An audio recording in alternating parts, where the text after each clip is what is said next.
The Untouchable True School Sports Empire proudly presents something the boxing games are missing. Hey, what's going on? It's your boy BT, and I came here to talk some boxing with the thousands of True School Sports subscribers. Now, we're back again, live, once again.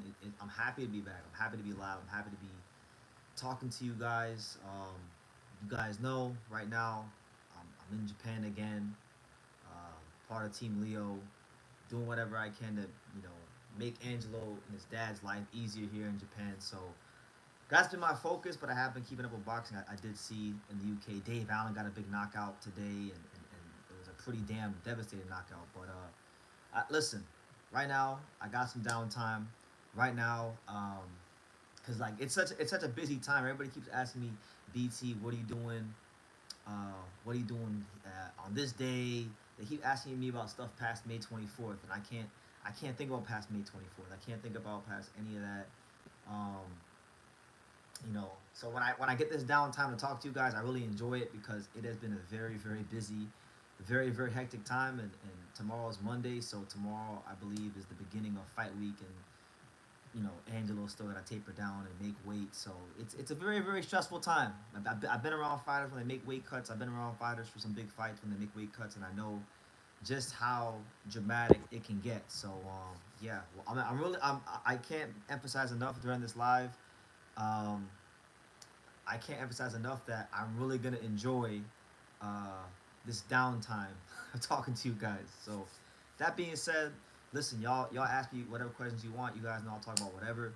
Um, we got a couple comments already, so shout out to a couple of the people that I've already you know asked commented. My man See No More Anime says, "What's up, BT? How's Japan, brother? I've been watching the IG stories. It's been amazing, man. I love Japan. We're in Osaka now. We just arrived to Osaka. The rest of the team we're in Osaka now, so it's getting real. Fight time's not too far away. Um, it's only my second time in Osaka. Even though this is my third time in Japan, I've only been to Osaka once, which was when I came for the first time in 2023, and that was only for like a couple of days. So Osaka's a little bit new to me, and I loved Osaka the first time I came here, I've been wanting to come back. So just even going walking around last night, it's lively. It's very lively here in Osaka, and I think it might be my favorite city in Japan. So definitely happy to be here and be here, take it in, and do what I can to make sure that belt is around Angelo waist come the following day on May 25th. So yeah, everything's been great. A lot of good food, a lot of great people, a lot of beautiful women.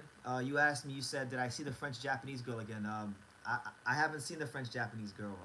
If I do see her, it'll be when I go back to Tokyo after the fight. It won't be like right now. Right now, we're not worried about that. But no, to answer your question, no, I have not. What time does the boxing start, bro? I think Korea is live dog. I'm not even sure what boxing you're talking about. Maybe Louis Korea, is he fighting? Is it pro box? I'm not even sure.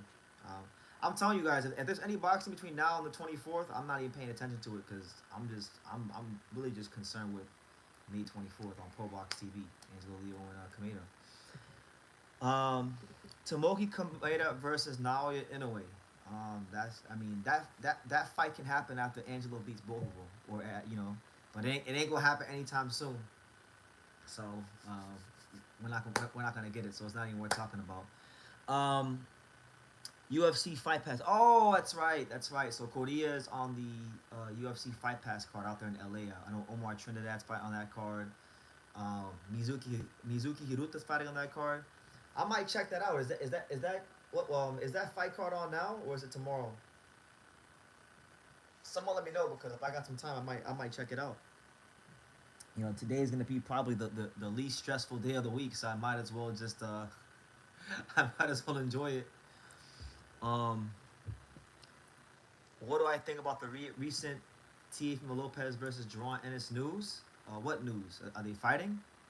I haven't heard anything about them fighting. All I've been hearing about is is Timothy Bradley saying that Tia will win. I've heard that they wanna do that, but I don't know anything about what news are you referring to because I didn't hear any news. Apparently they're under negotiations.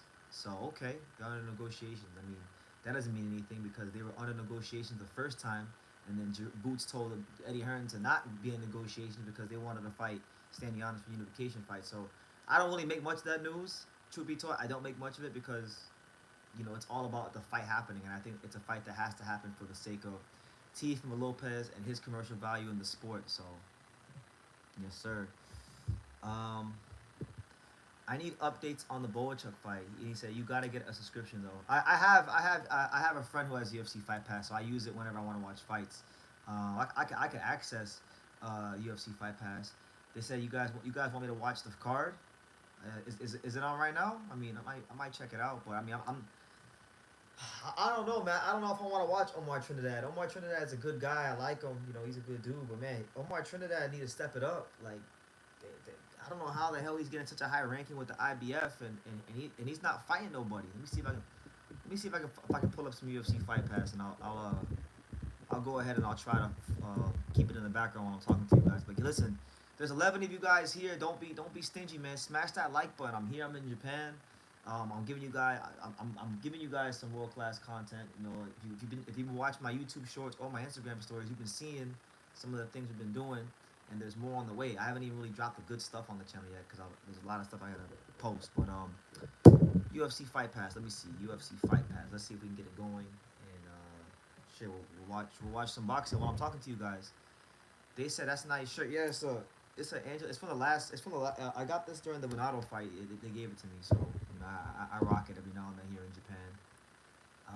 By the way, the hotel we're staying at has some pretty sick. They had some pretty sick. They had a sick all-you-can-eat buffet, and I really enjoyed that because they had udon noodles. They had like you can get a custom omelet. I mean, we've been eating good out here in Japan. Food ain't been no problem.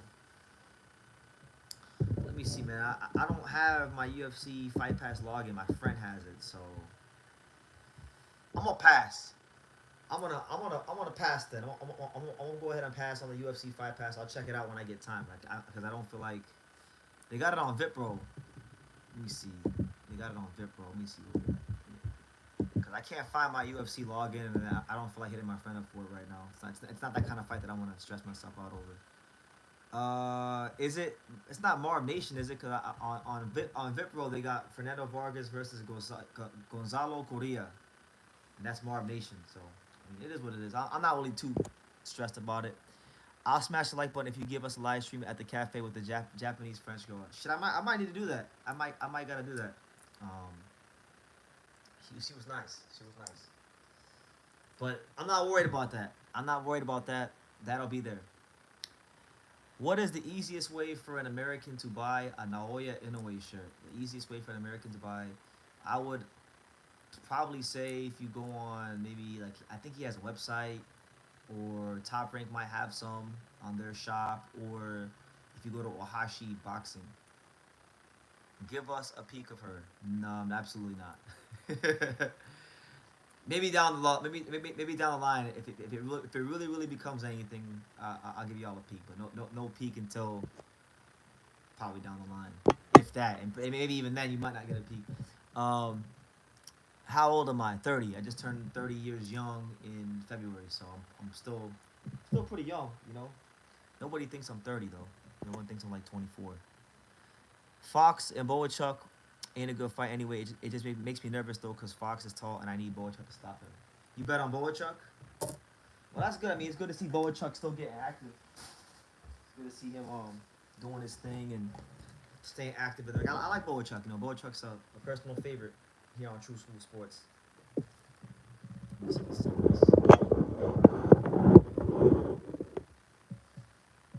It's crazy how life is. I remember asking you if you were going to Japan a couple weeks ago, and you said not for the foreseeable future with the kind of sad tone. And boom, 2 weeks after you're there. Yeah, that's what I'm saying, man. I don't like when people ask me questions about the future because you asked me a couple weeks ago, and I told you one thing, and a completely different thing happened. And that's the chaotic life of boxing. I can't make plans. I can't think too far ahead. All I can do is focus on what the hell is in front of me. So you done seen it. You seen it, and now you know. Now you know what my life can be like. Salute BT. Dylan Price got knocked out this weekend, and he was winning the fight. Yeah, like I heard about that, and that's unfortunate because I know Dylan Price. He's been building his record up for a long time. I just did my first Dylan Price video like in December. I remember I was doing a bunch of prospect videos, and I finally went ahead and made a Dylan Price video. He had signed a Misfits Boxing, and then boom, I think he was like a minus 2100 or something like that. And he got knocked out by some guy. So that's boxing. It happened with Bruno Saras, Jaime Munguia, happened to Dylan Price. It can happen to anybody. Why do you think that? Like, I had some buffoon on Twitter. Like, I think I just tweeted like on Twitter. I put what did I say on Twitter? I said, oh, we're 8 days away from Leo Kameda, or 8 days away from something special. Hashtag Leo Kameda. And some guys was like, yeah, but he's fighting Kameda. Calm down, bro. Like, don't fucking tell me to calm down. Like, no, you don't know the work that's went into this. You don't know what's going on these last 7 to 8 months with behind closed doors. So don't tell me to calm down. We're in Japan. This is the IBF mandatory. We don't fight him. Angelo gets stripped. That's just how it goes. All the other champions, we can't get those guys in the ring, so we gotta fight Kameda. There's no option. It's the IBF. Y'all know how the IBF is with them titles and the mandatory. So I don't gotta explain that to you guys if you watch boxing. How is my father doing? My dad as well. In fact, in a matter of about like 2 hours, whenever it's May 18th in the States, it'll be my dad's birthday. So happy birthday to Pops in advance. I haven't called my dad for a couple of days because I've been so busy, but happy birthday to my dad. And he'll be how old? How young will my dad be turning? He was born in 1968, so what? 78, 88, 98, 08, 18. I think it'll be like 57. Wow, I think 57 or 56, somewhere around there. So anyway, happy birthday to Pops. Make sure y'all give Pops your best regards and your warmest regards. Tomorrow is his birthday, May 18th in the States. So that'll be like that'll probably be his birthday will start before this live is over. So yeah, shout out to Pops. He's doing well. He's doing well from the last time I talked to him. Will Angelo versus Kameda fight be televised in the U.S.? Yes, they just announced it. For those that know, for those that don't know, Angelo Leo versus TOMOKI Kameda will be televised on ProBox TV right here on YouTube, so you guys can stream it in real time. It'll be early as hell in the morning, so y'all gonna have to get up and have some breakfast, have some coffee, and watch some boxing. Cause if you don't, I'm telling you, and I'm not just saying this because he's my friend and I'm part of the team. I mean, yeah, of course I believe in him, but like I've been around Angelo, I've been watching him train and spar for like 5 years now. Been knowing Angelo for the better part of half a decade now. And I'm telling you, he's dialed the fuck in right now. So when he's dialed in, you get stuff like the Bernardo Lopez fight.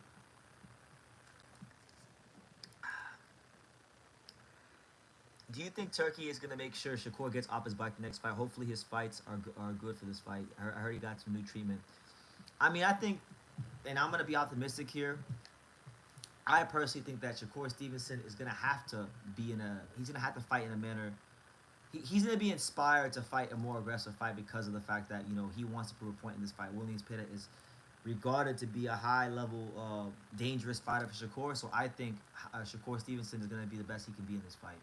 I don't. Everyone keeps saying, "Oh, it's gonna be this close fight." I'm like, no, hell no, bro. Shakur is gonna beat Williams Zepeda so easily. Like I cannot. It wouldn't even shock me if he stopped him. There's a bold prediction. How about that one? How about Shakur Stevenson by accumulation stoppage? I think those fights with Tevin Farmer, as crazy as it sounds, I think those fights might have taken something from Williams Zepeda. There was 24 rounds, 24 rounds of him. Having to break through the tricky style of Terran Farmer and what he brings to the table. It was 24 rounds. He got pushed back. He even got dropped once. I think Shakur will win quite easily, but it wouldn't even shock me if he if Shakur actually stopped him. Who do I got in the Champions League? I used to watch the Champions League like 6 years ago, but I don't really follow like the Champions League like that anymore. Who's in the Champions League? Is it the final? Only sport that, as many of you guys know, the only sport that I watch apart from boxing, because I don't have time to watch that many sports these days, is hockey, which is right now the playoffs are going on. The Panthers fucking choked yesterday. They had a chance to close out the Leafs, and now they're going to Game 7, so I'm stressed out about that too. That's not fun.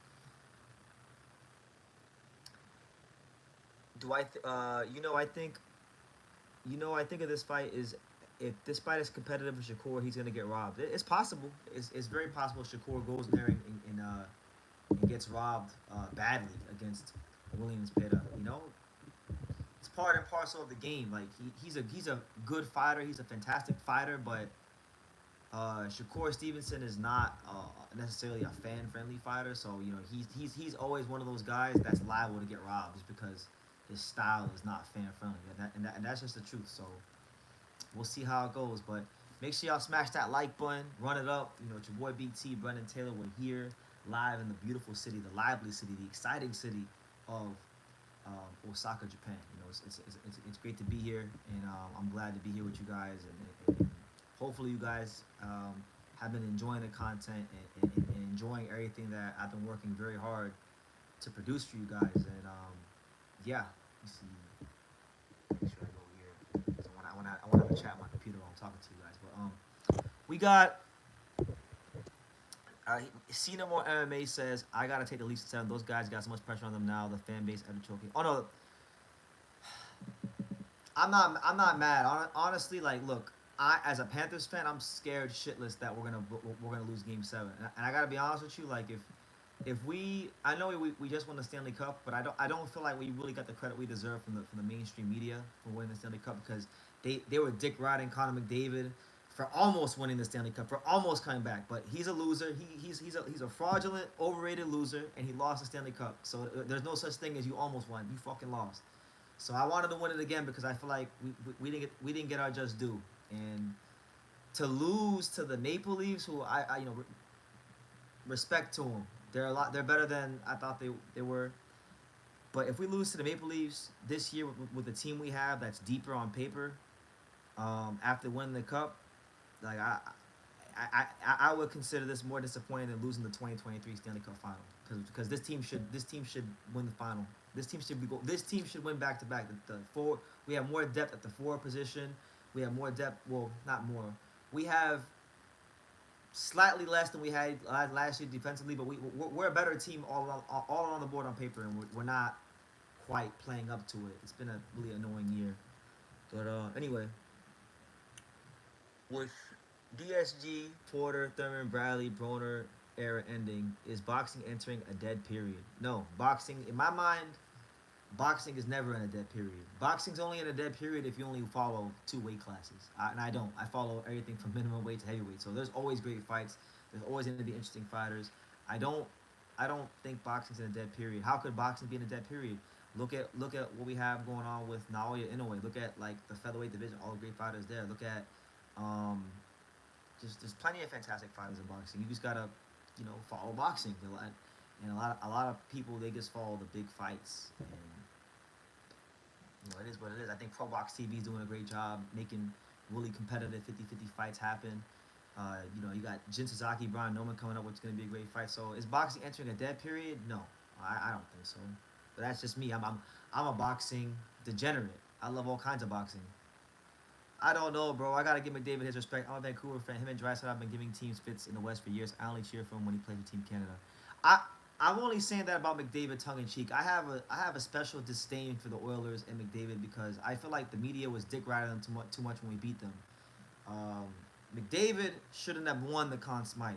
McDavid lost. I don't care if he broke Wayne Gretzky's points record. He lost, and his points record wasn't even that impressive because Alexander Barkov, who locked him down in the most crucial moments, and Connor McDavid had the same amount of goals throughout the whole postseason. And Barkov had more game-winning goals than did McDavid. And Barkov is the most complete two-way player in the NHL.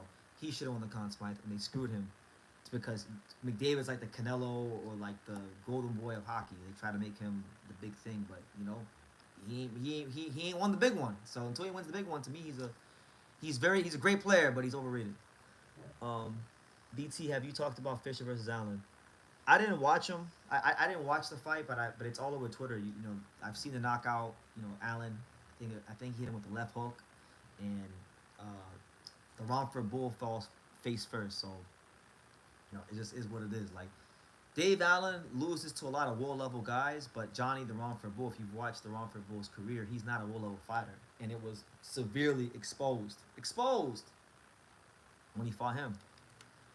Um, Edmonton's gonna be dangerous this year. I hate them too, but they're finally getting some production from depth. Yeah, I don't even think that's really their issue. I mean, yes, like because I thought in the final against the Panthers they got plenty of depth players. Like Connor Brown was amazing against the Panthers in the final last year. Matthias Janmark was killing us on the penalty kill, but it was more so like their goaltending situation. Stuart Skinner's trash, and Calvin Picker's not much better. So that's Edmonton for you. If they get decent goaltending, they can win the cup. BT, who should Allen fight next? I would say Bacoli or Efe Jagbar. Those are probably like I think those are realistic fights. You know, some guys in the lower top 15. You know, if he has that ambition to keep fighting at high league. I don't know. Dave Allen don't really live the life of a fighter. He can beat the guys like Johnny Fisher, but you know he's not gonna beat the guys in the rankings. But if he can get someone like lower in the rankings, maybe him versus Bacoli. Bacoli beat Jared Anderson and he looked like George Foreman for one night. He had everybody's attention for one night, and he's been kind of of an undisciplined, you know, glutton since the fight, and he's not really been in great fighting shape. So maybe, just maybe,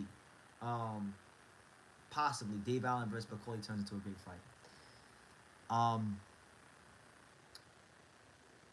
Do I follow the NBA at all? I'm a casual NBA fan. I used to be a big NBA fan, but it's kind of got soft. Part of the reason why I don't follow the NBA as much is because my team is the Hornets and we're trash. We're the most trash team in the history of basketball, so I don't really watch. I don't follow it like that. And the games got kind of soft and watered down over the years. But I mean, I like Anthony Edwards. I like Giannis. You know, I like some players like that. BT, people saying Chisora, but even Chisora at the stage would be too much for. You know what? That's a great fight. I like that fight. I think that's a fight they should do. I know Chisora's at a higher level, and I know Chisora is talking about fighting for the world title. He wants to fight Dubois, supposedly. They should do Chisora versus Allen. I think that fight in the UK, domestically, does good business and will be good for boxing. Yeah, that's the thing with the NBA. It's like these guys. I used to. For those of you who don't know, before I even started covering boxing, I used to cover the NBA. So I've been around NBA players. And NBA players, you know, they're world class athletes and they're amazing, but they're absolutely soft compared to fighters and or hockey players. Um, AJ ducked Fury and he's getting surgery. Yeah, I heard about that. I heard he's getting surgery. I don't remember that. Were they actually gonna do AJ versus Fury? Because I don't remember hearing anything about AJ versus Fury being in the works. RC says, I just watched your video on Berlanga versus Shiraz. Why do you think Berlanga is more athletic when Shiraz has faster hands and better feet? He's more athletic. Well, Edgar can actually box, and Edgar can box. But Edgar's actually, believe it or not, guys, Edgar's not really a knockout puncher. Like he got a lot of knockouts and he filled out when he became a pro, but he's actually more of a boxer. He just doesn't fight like that. He developed a lot of bad habits during that knockout streak. Um, as far as Shiraz having faster hands, I don't know if I agree with that one. I'll say he has better feet, but I wouldn't say he's got faster hands. I think, and it doesn't even matter if he has faster hands because guess what? Timing can negate speed. Edgar's got decent timing. Edgar, Edgar can punch in between those shots and knock him the fuck out. So I just think Edgar's a when I look at the tape, I think Edgar's a more athletic fighter. And plus, mind you, you're going off of that assumption with what you've seen from Shiraz at 160. Remember, he's gonna have 8 pounds more on him, so his speed is gonna decrease, and hand and feet are gonna decrease. And I think they'll decrease just enough for Edgar to be in position to land the punches that he wants to land. So, I don't know, man. Shiraz, and plus, I'm not a big fan of switching coaches before big fights. Like, so, it can work at times. It can work. Like, I think it can work, and I think maybe it will for this fight, but I don't know. I'm a big believer in that. Like when you're with a trainer, you gotta have time in with them. I feel like you gotta put your time in with these fighters to imprint your philosophies on the fighter. You know, that's just me. That's my experience from watching boxing my whole life and being around the fight game, seeing different trainer fighter dynamics and how fighters react to new trainers. That's just my impression. But it doesn't mean I'm right. It's just my impression. I think Shiraz is stopping Berlanga late. Berlanga is garbage, respectfully. Shiraz and Andy Lee will win this company. Maybe they will. Maybe they will. To say Edgar is garbage, I don't think it's fair either. I think Edgar is still raw, but I wouldn't say he's garbage. I think anybody who gets 17 or 16, whatever it was, straight first round knockouts, all in the first round. I don't give a fuck who you fight. That you got to have some level of competence to do that. Not everybody's doing that. Okay, so he's not garbage, but he is not a he's not an A-level fighter, right?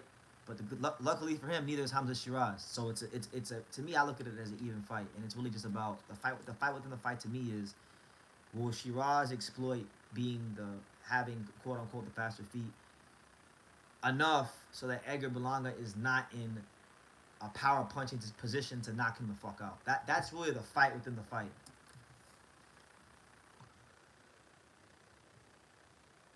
Yeah, and Wilder is soft as ever. A guy scared to throw his only one weapon.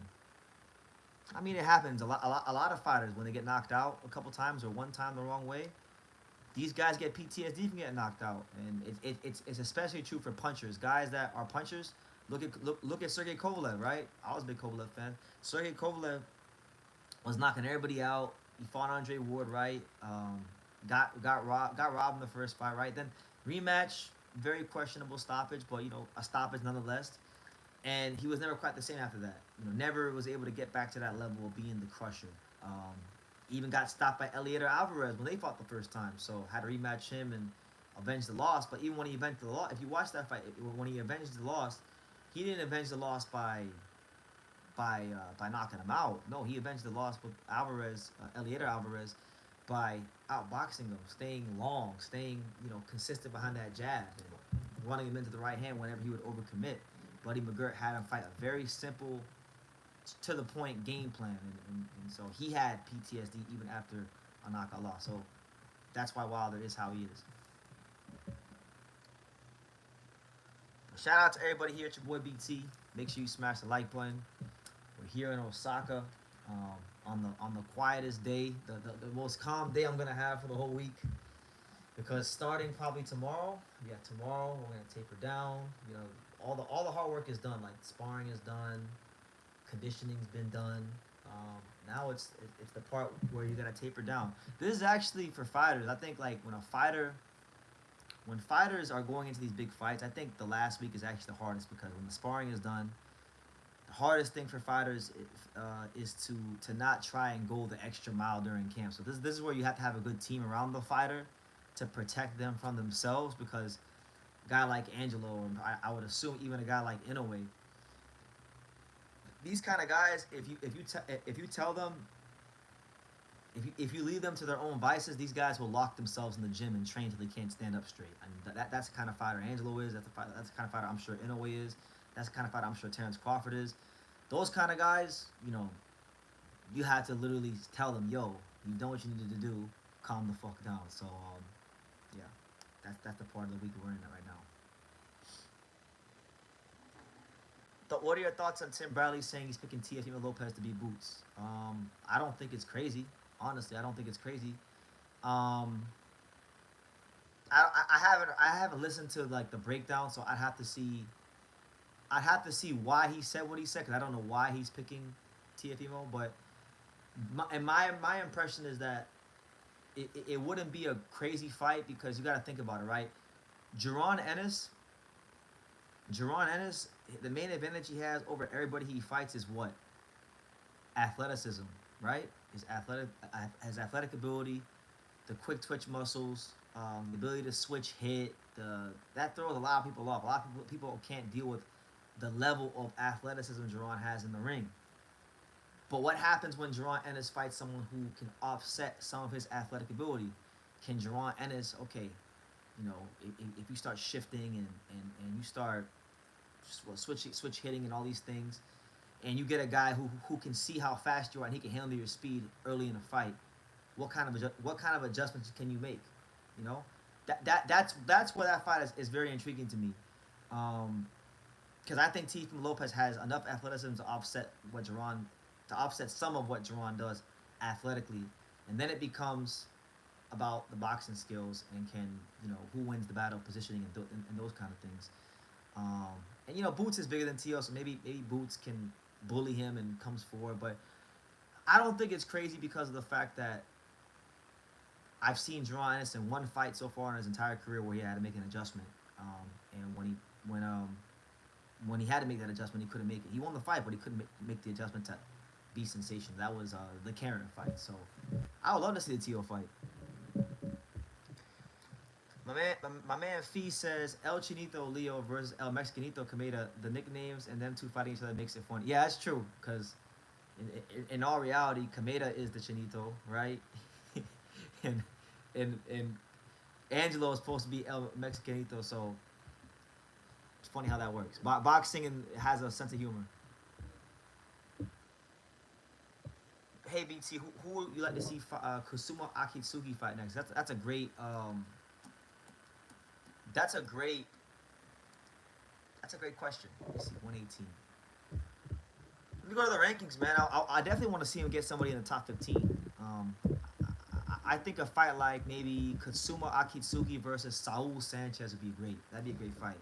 Those are, Saul Sanchez, former world title challenger. He's been at a high level. He's trying to get back.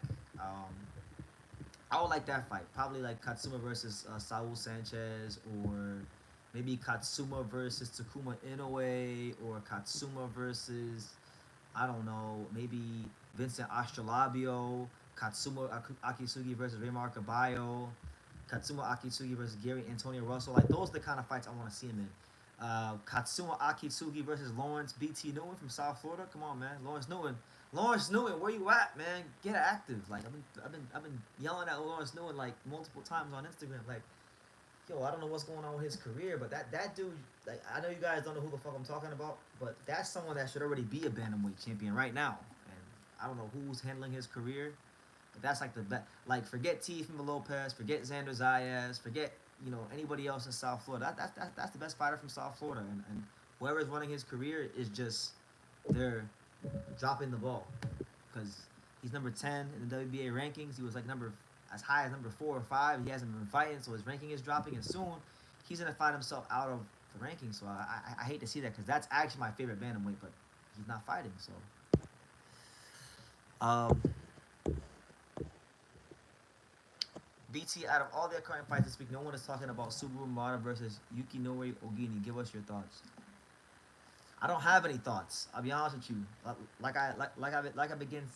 began the live saying right now. When it comes to anything going on between now and Angelo's fight on May 24th, I'm blocking out damn near all of boxing. I'll get to, I'll rewatch the fights later on. But right now, I'm worried about how Angelo gonna look on the 24th. But to answer your question, still, Subaru Murata. I'm not really too familiar with his opponent. But what I will say is that, like, Mr. Honda needs to step him up, man. It's ridiculous. Like, step him up. Like, Subaru is good. You don't gotta be doing all this, like, careful maneuver. He can fight. Like, just step him up.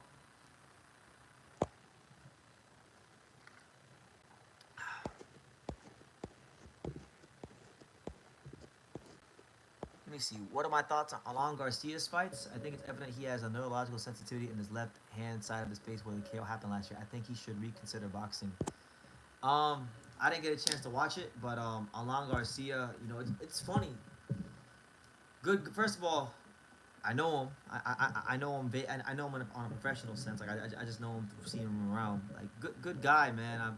I'm surprised Top Rank didn't cut him. Like, to me, Top Rank not cutting Alan Garcia is one of the most surprising things I've ever seen, because Top Rank is known for being ice cold when their prospects lose those kind of fights, and they've kept him. Maybe, I guess they've seen some value in him, or maybe he does sell some tickets somewhere. I don't know, but for some reason they kept Alan Garcia. So should he reconsider boxing? Who am I to tell him, like, no? But I do think that Alan Garcia needs a lot of work, and I'll leave it at that.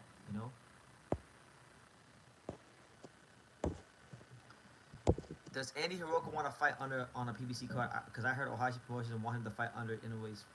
From what I've heard, because I've talked to a couple people here in Japan.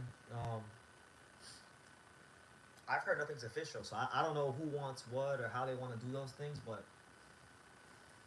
I don't know. I can't say. I just know that they need to hurry up, because Andy Hiroka, I feel like Andy Hiroka doesn't really get the push from Ohashi boxing gym like the way other fighters do. And I have my theories. Like I can't say why that is, but he ain't full Japanese. He's part African and Japanese. So I don't know, man. Maybe they see him as Gaijin too. They see him as a foreigner as well. How would Charlie Suarez fare against the top fighters in 130? I mean, we already got our answer. We saw him fight Vaquero Navarrete. He got screwed, and he was beginning to put hands and feet all over him. So he's a good fighter. He's a very good fighter. Tank versus Roche rematch announced. Who do you got for the rematch, PT? It's a good question. It's hard to really say. I know a lot of people are gonna pick Roach. I'm gonna stick with Tank, man. I need Tank to get it together. I like Javante Davis. Like I like them both, but I really do like Tank, and I do feel like he's an amazing fighter. So I'm hoping he pulls it out, but I don't have a prediction like right now because like these guys, I gotta see more as far as building up to the fight. I don't got prediction right now. I gotta see like these guys do some interviews, see how the mental state is. I don't have one right now. It's crazy that the rematch is 4 months away. Yeah, I mean, look, it's PBC.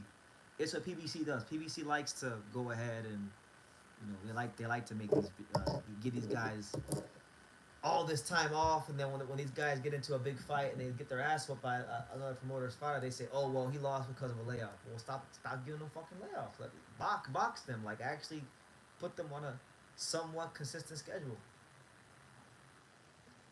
I'm not even saying it's got to be every three months or 2 months, but shit, at least for your big name fighters, at least get them one fight every 6 months. Like 2 times a year, I think is very realistic and it's very doable and it's not insane. Like who am I? What do I know? I'm just a kid with a YouTube channel. I'm a young handsome man with a YouTube channel. Mm. Okay. What is your prediction for the fight between Pedro Tajuan versus Shijoka? I believe the fight will be on the undercard of Leo. It will. If the co-main event, I'm actually very excited about that fight, and I'm hoping that Shigeoka or Pedro Tajuan stay in the same hotel as us because I would like to interview at least one of them. I'm a big fan of both. I'm a big fan of that fight.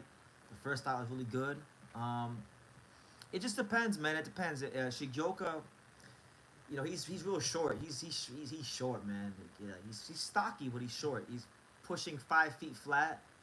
Um, you know, for this weight class, Pedro Tajuan is a big man. He's 5'4". He's got a significant reach advantage. It I think for Jinjiro to win that fight, Jinjiro has to fight in a style where he has to work on getting underneath the shots of Pedro Tajuan. If he fights the regular, disciplined, power punching, precision, Japanese style from mid range on the outside, I think he's gonna get lit up in the rematch. So I think he's probably gonna fight that style, and it's gonna be to his detriment. So I'm gonna go Pedro Tajuan. But great fight. Like the card here in Osaka is gonna be pretty good because you got Angelo's fight, world title fight, really good fight in the featherweight division between Kim and Kameda. And then you got that fight as the co-main event. And somebody had asked in the chat. They said BT, when did Pedro Tajuan and that get announced? It got announced probably a while ago, but I think it's now started kind of promoting the fight a little bit here in Japan. So um, it is what it is. I just now made my video about Pedro Tajuan and Shigeoka recently on the channel, so go check that out if you haven't already. What are my thoughts on Eduardo Sugar Nunez? I love Eduardo Sugar Nunez. Eduardo Sugar Nunez is one of my favorite fighters in boxing, actually. I would say, as far as entertainment, that's one of my favorite fighters in boxing. I feel like Eddie Hearn hasn't really put his best foot forward to market Eduardo Sugar Nunez. I don't think he really gives a fuck about Eduardo Sugar Nunez, if I'm being all the way honest. I'm actually going to still be in Japan when they fight. They're fighting May 28th, so I'm going to try to go to that fight and definitely get some content. Um, so somebody had asked me, are there any good prospects on the Angelo Leo Kameda undercard? Now I'm looking at it right now. I don't see any names that I know of. So I won't say that there isn't, but I mean they got these two undefeated guys at super flyweight fighting. They got some guy named Vincent Lacar who's 9-0. He's 9-0 and he's fighting. He's from the Philippines. Yeah, he's from the Philippines and he's fighting a Japanese fighter by the name of Rio Mandokoro from Osaka. He's 5-0. So I mean, two undefeated young guys are on the card. That's the one fight apart from the title fights that kind of like just because the records sticks out. You got Hiroki Hanabusa, who's a really tough Japanese like journeyman type of fighter or gatekeeper. He's 14-4-5. But I saw Hiroki Hanabusa fight back in January when I was here for Mikita Nakano's fight. So tough guy. He's upset some good young fighters like Kai Watanabe and Kameda's cousin Kiyonosuke Kameda. So that's really that's my knowledge of the rest of the undercard outside of the title fights on here in Osaka. And for the rest, I'm just gonna have to watch and learn. So that's my opinion. But listen, guys, there's 25 of you here. Listen, I'm here. I'm taking my time. Listen. I could, if I wanted to right now, I could be sleeping. You know, we got my boy Fern, one of the training partners. He's over there taking a nap. He's getting his beauty rest. I could be sleeping like just like Fern right now, getting my rest in. But I'm here. I'm not doing that. I'm making that time. I'm here to talk boxing with you guys because this is gonna be like one of the most hectic weeks of my life in boxing. This week coming up, no doubt about it. It already is like that before fight week, so I can't imagine fight week. I'm gonna have to turn my phone off and block certain people and mute people just to focus. You know, but I'm here because believe it or not, I can't speak for other content creators and how they operate or what they feel about their viewers. But for me, good old BT and True School Sports, I care about my viewers. I care about like talking to the boxing fans. I care about being personable. I care about like putting out good content. I care about being not being seen, but talking to people. So it's good to be here. Have you ever watched Pedro fight before Shigioka? I not before they fought, but I went back and I watched some of his fights, and he's very good. I went back and I watched some of his fights. Who has a link for the Boachuk fight? Nobody, because it's on UFC Fight Pass. And when fights are on UFC Fight Pass, you don't get no links. They don't have. I don't know how UFC Fight Pass does it, but somehow they're like the only promotion company in boxing or platform in boxing that doesn't get their fights streamed. So I think it's impressive in this day and age that all these promoters that complain about pirating, they gotta call UFC Fight Pass and ask them how do you prevent people from doing that? Are you guys gonna film like a build up about it like Cardenas? I won't say it won't be exactly like Cardenas, but what I can tell you is I've been taking a lot of footage of just things we're doing in Japan. I got training footage. I got all kinds of things. I'm not sure when I'm gonna put it out or have time to put it together, but at some point there will be some sort of vlog out. There will be some sort of vlog out on this channel like of that regard. Um, BT, are you sure about that? Sure about what? Sure about what? Mhm. Oh, about what though? Vincent Lacar beat the Chinese Olympian Bin Lu in China. He's a good. Okay, well then I'll definitely keep my eyes out for him. Vincent Lacar, yeah, I guess he's a Filipino fighter, and the guy he's fighting is here from Osaka. So I'm sure this card is gonna have a couple guys from Osaka on the show because this is an Osaka card, and they gotta build up the Osaka boxing scene more because I know from in Japan. I mean, there's some good fighters from Osaka, but it's just not like Tokyo or other parts of Japan. I got the stream too, LMAO. Good luck to y'all. Okay, well I'm not really too pressed about watching Omar Trinidad at 11:52 a.m. Japan time right now. I don't. Omar Trinidad need to go fight Mikita Nakano. That's the fight I need to see. I know. I want to see Omar Trinidad step up, man.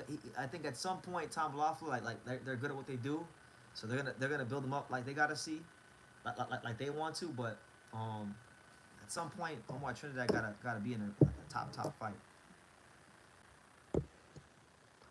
You didn't hear Boachuk miss weight by a pound? No, I didn't. I mean, you guys told me during the live, but like I said, I haven't been like following anything else outside of boxing other than boxing in my own life right here. So I don't know if my stream is behind as they're not even to the main card fights. Okay, well, y'all can keep me posted because I'm gonna be here. I mean, we're almost 1 hour in. I'm gonna try to make this a 2 hour live. I'm gonna sit here and I'm gonna shoot my mouth off for about another hour and 15 minutes, and then I'm gonna dip and probably try to get some rest because this is our rest day. I got a hypothetical. If every top guy in each division retired, who will become the new top guy in each division? That's a very loaded question. Um, I don't have the brain power to unpack that one right now. Yeah, I, I don't got the brain power to unpack that one. That's a very very good hypothetical. I'm just that's I'm too tired for that shit right now. But I'll tell you this. I mean, every top guy in the division, maybe like for heavyweight. I mean, of all the top guys retired, I think Moses Itama would probably be the guy heavyweight. Will you be at Manny Pacquiao versus Barrio fight? I might pull up only hour from flight from open. Nah, I won't be there. That fight's the same day as Bam versus Kafu. If I go to any fights that day, I'll be in Texas for Bam versus Kafu. I'm not gonna go support a circus. You know, love Manny Pacquiao. Like actually love Manny Pacquiao. I'm not gonna support PBC being fucking lazy with their matchmaking. Like I don't mind covering fights of any promotional company, but I'm not gonna go. I'm not gonna go out of my way to go watch Manny Pacquiao fight just because, and then reward PBC for being lazy just because, you know they lost Canelo. They only want to go dig up Manny Pacquiao. No, fuck all that. I'll go watch even if it's not gonna be as big of an event. I'll go watch the real boxing. I'll go watch Bam versus Kafu. You know, two young, fresh, in their prime fighters in a unification fight. You know, Diego Pacheco taking on a dangerous punch like McCumbee. Those, I'll go to that fight. I'll go to that card. I like that card more.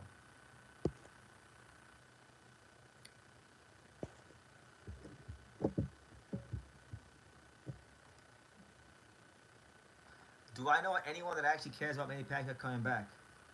A lot of people seem to care about it when I go live on YouTube because all I keep getting are questions about Manny Pacquiao. I'm tired. I'm tired of hearing about Manny Pacquiao and these questions about his comeback. Like, guys, I'm an actual Manny Pacquiao fan.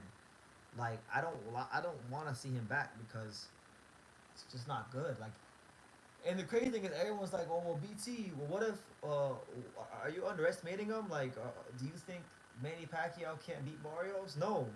What I'm scared of the most is I'm scared of him beating Mario Barrios. That's what scares me because now, if he actually beats Mario Barrios, now there's a reason for him to fight Boots. There's a reason for him to keep fighting, you know, the winner of Brian Nolan versus Jensen Zaki. And I don't want to see that because we know how this movie ends, and it's a tale as old as time. Fighters fight too long and get carried the fuck off the ring. I don't want to see that shit for him. Like, you know, I know if he's a grown ass man, right? Like Manny Pacquiao's a grown ass man. If he feels like if he feels it in his heart, in his spirit, and he's accepted the consequences that come with that, then that's his cross to bear. You know, I shouldn't be concerned if he's okay with that. But as just, I guess a mortal human being, I don't want to see a 46-year-old man, Manny Pacquiao, fight a guy that I know he would beat the shit out of if he was in his prime and then lose. And then I don't like that stuff. I know it's happened in boxing before. Like I know with like Joe Louis and these other kind of guys in boxing, but I still don't like it. So um, I'm good. I'm good on Pacquiao. Is there any news about Philip Hergovich? The only news I remember hearing about him recently was the fact that he's just gonna do the Frank Sanchez fight, but nothing signed, sealed, or delivered as of yet. So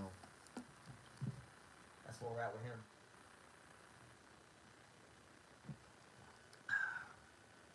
But guys, make sure you smash the like button. Let me know like what city, what state, what continent you're watching from. It's your boy BT, the Untouchable, True School Sports Empire. Rocking with you guys. I know it's getting late out there in the States, but it's getting early here in Japan because in Japan we're like a day ahead of you guys. And truth be told, like I'm still not used to the time, like between the time zone, you know, the time zone change and running around and pressures of the fight. Like I'm just tired. I'm tired, but listen, it doesn't matter. Tired, energetic. However it goes as a man, you find a way to get it done. So that's what we're doing. We're here. We're getting it done.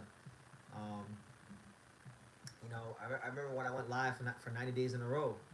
Went live 90 days in a row. So if I can do that, I can do anything. Pacquiao should focus on being a promoter like De La Hoya. Pacquiao should focus on doing something that he's passionate about, but it just shouldn't be competing at the very highest levels of the welterweight division. That's what I'm saying. Like, if he was fighting like some non-world level fighter, like if he was even still fighting as a pro, but let's just say he was fighting like, I don't know, a D class fighter, like some guy from the Philippines. I don't know. Maybe if he was fighting like a regular 6 rounder, I'd be okay with it. But I'm not cool with Manny Pacquiao fighting Mario Barrios. And then I don't like it because if Mario Barrios wins, what Mario Barrios is, does Mario Barrios become a bigger star? Like I don't like the idea of Mario Barrios becoming a bigger star because he beat the corpse of Manny Pacquiao. I'm good. Like I don't like that shit. I never won money betting on guys in the 154 division, whether it's to be the guy or they are somewhat heavily favored. Or that's a terrible. I'm not a betting guy, but I would assume and presume that betting at 154 has to be a nightmare because at 154, these guys they just play hot potato with the belts. You know that nobody really reigns supreme too long at 154. So I definitely understand it. I definitely understand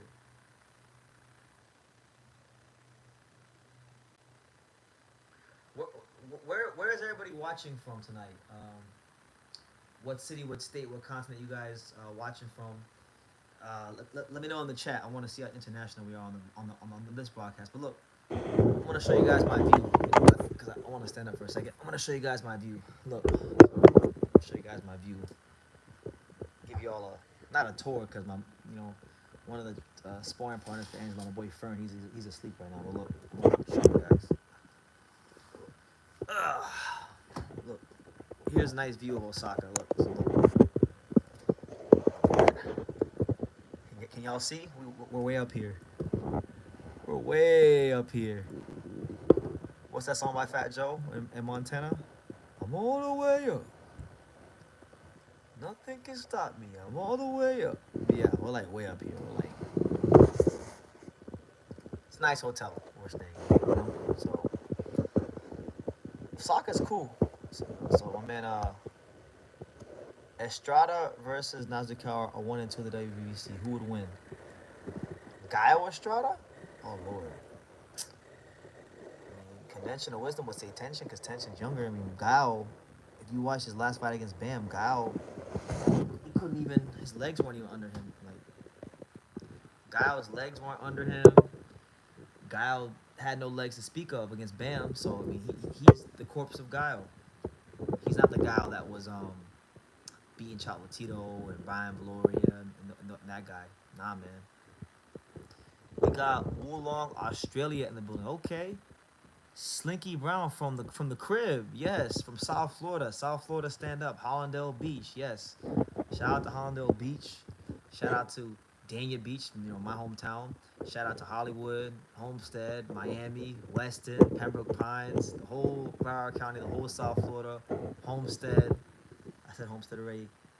The Goulds, Perrine, Leisure City, Carroll City, Overtown, Brickell, the Venetian Islands, the whole South Florida. Palm Beach, Boca, all of it. Delray Beach, Sunrise. Whatever happened to Luis Monda? He's Luis Monda's still good. He's still alive and kicking. I saw Luis Monda back. When was the last time I seen him? I saw Luis Monda back last. I'm gonna say April, April or May. I saw him because one of a fighter that I know,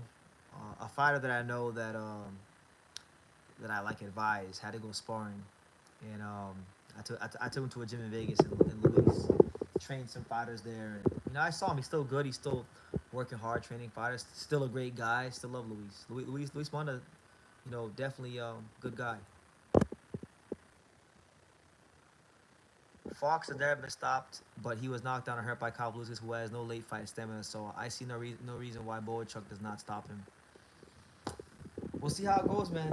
You know how boxing goes. Boxing's it's a hard sport to predict sometimes. That's why nothing's for certain. That's why you can't overlook nobody or underestimate anybody because you just don't know fight by fight.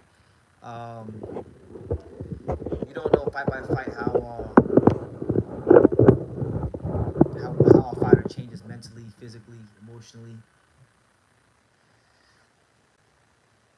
Hannah Revolt says, BT, how serious is Leo taking Kameda? Did you help with Leo? Did you help Leo with the game plan? He's not going to be a walk in the park.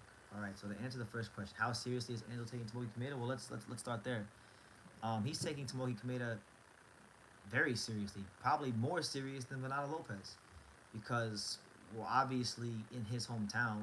We're obviously in Osaka, so that right there, um, you know, we're already in the mindset of like, look, we have to come here and we have to perform to the best of our abilities. Um,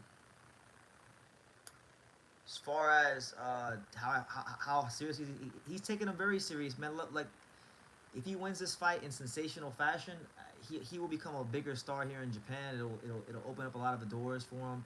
It'll give him more potential for a future Inoue fight. I mean, it's a massive fight, and we understand the magnitude.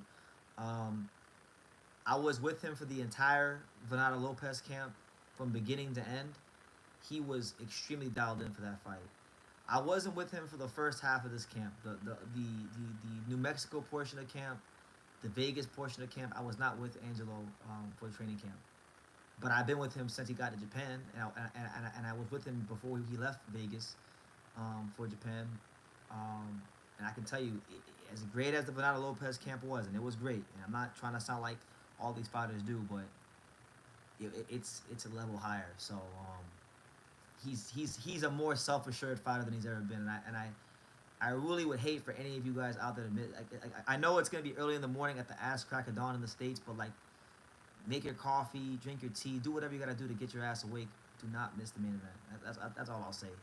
He's I've always thought highly of Angelo. Like I've always thought that he had potential to be a great champion, and I've always looked at him in my mind as one of the best fighters in the world. And he showed a glimpse of what he could be in the Venado fight.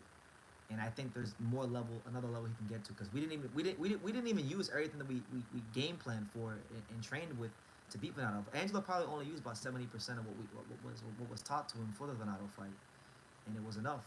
So yeah. Then the second part is, did I help game plan with Kameda?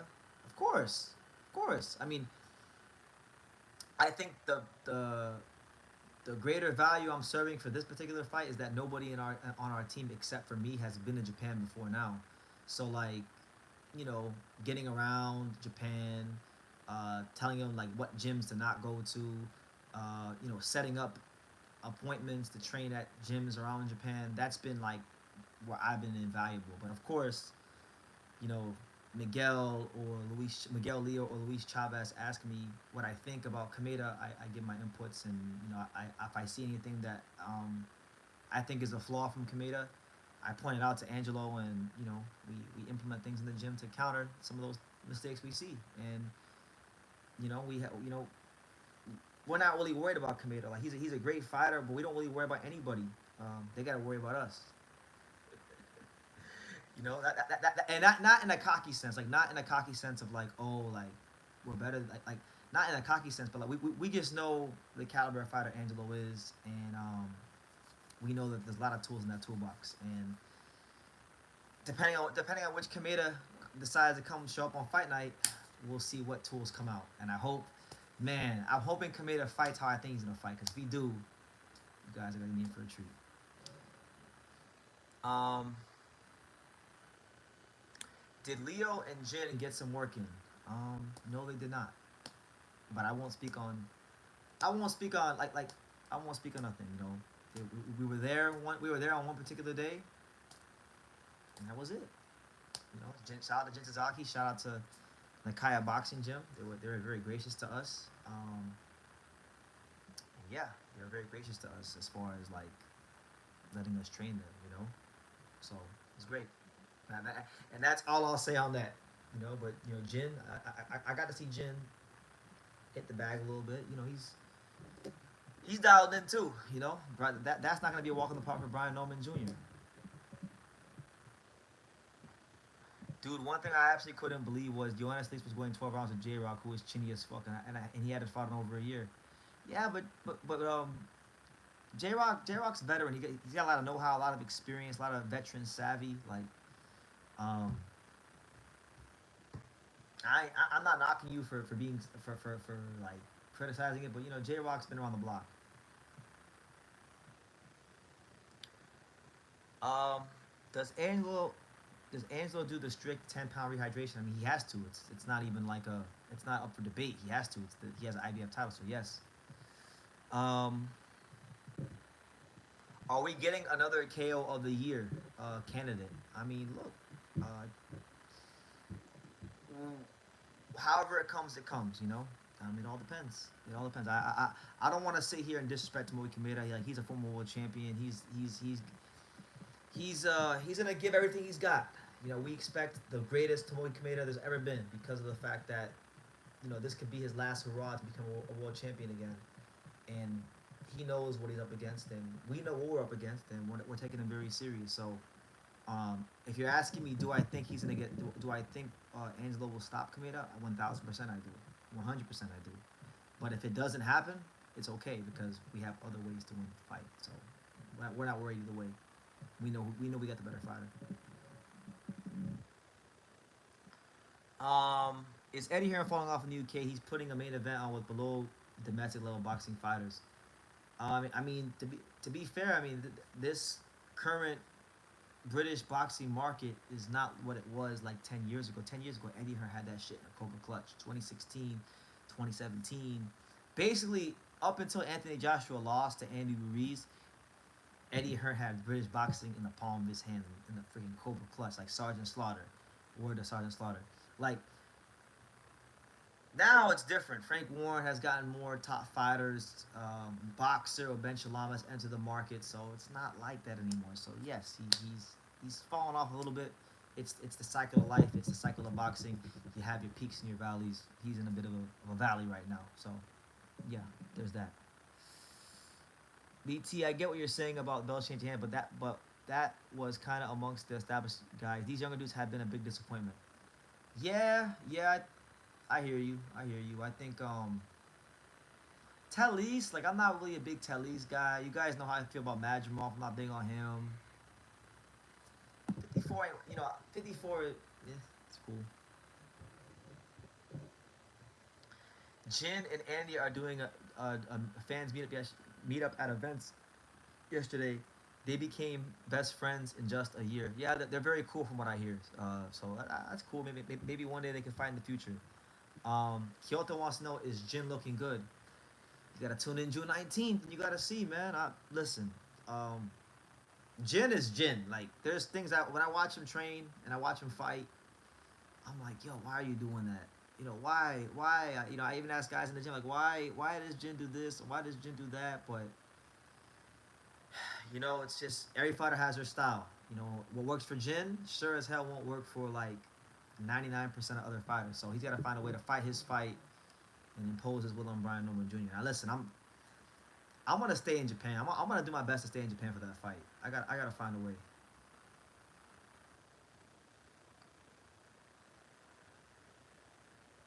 Is Tomoki Kameda like Jaime Munguia, who was once a WBO champion when he was young, overall with overrated to begin with? Ever since both of them moving up weight, they become worse. Is he overrated? Again, I'm not. I don't want to put him down because, like, look, if I start putting down Tomoki Kameda, then it's like when I start talking about him when Angelo wins, then people are gonna say like, well, BT, why are you gassing up a guy that's, you say he's not that good? Listen, the guy's a former world champion, and he was actually a legitimate former world champion. Like, he he won the title like what's it 11 or 12 years ago. He defended it about 3 times, then he lost. He hasn't really been able to recapture the form that he had 10 plus years ago. But look, even in his old age, he still found a way to become the mandatory challenger. So not he's not no scrub. Is he creme de la creme, top shelf special fighter? No, but he's definitely a worthy opponent, a worthy adversary. And I would definitely say if you compare Nick Ball, like Nick Ball's first title defense was against Ronnie Rios, who was a washed up 122 pounder who they blew up in weight to the weight class. Rafael Espinoza fought Sergio Trino Sanchez, who quit against Mauricio Lara in his first title defense. So if you compare those opponents, those other featherweight champions in their first title defense opponents to Angelo's first title defense opponent, it's night and day difference. It's not even close. Angelo's fighting tougher competition than those guys. Um,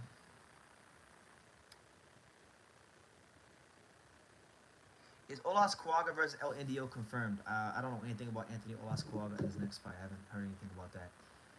When do you think America is getting in a good American heavyweight? Deontay Wilder was doing a lot of cherry picking. I don't call him great. Um,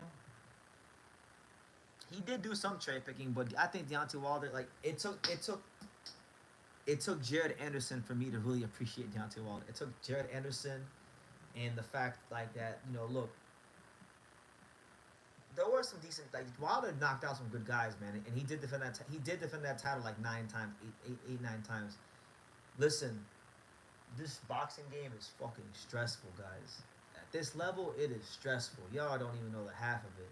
So for him to defend the belt like what was it 8 or 9 times, I can't sit here and say that he's a bum or he's not good. He's definitely good, and with Deontay Wilder with very minimal boxing experience won a bronze medal. And Deontay, yeah, should he have fought Anthony Joshua for undisputed? 1,000%. I think his team dropped the ball on that for sure. But I'm not gonna use that to diminish, what he achieved in the sport. He's a fantastic fighter, and he was good for American boxing as far as entertainment. His team dropped the ball when it came to making the Anthony Joshua fight. But as far as America getting another good heavyweight, I don't know, man. It's tough. I can't tell you when that's coming or who it's gonna be. What's good, BT? What do you think about that Oscar Duarte versus Kenneth Sims Jr.? I think that's a fight that's been long overdue. Feel like you know Duarte and Sims should have been happened already. Um, Hopefully, Kenneth Sims has been being disciplined.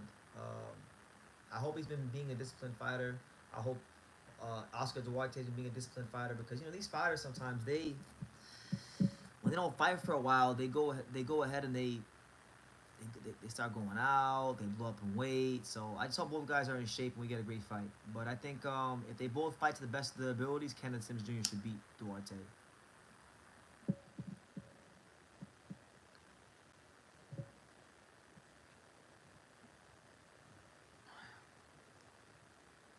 Is that Yabuki vacated IBF belt now vacant? Christian Araneta and Simzuri will be fighting for the IBF belt on the undercard of Norman versus Sasaki.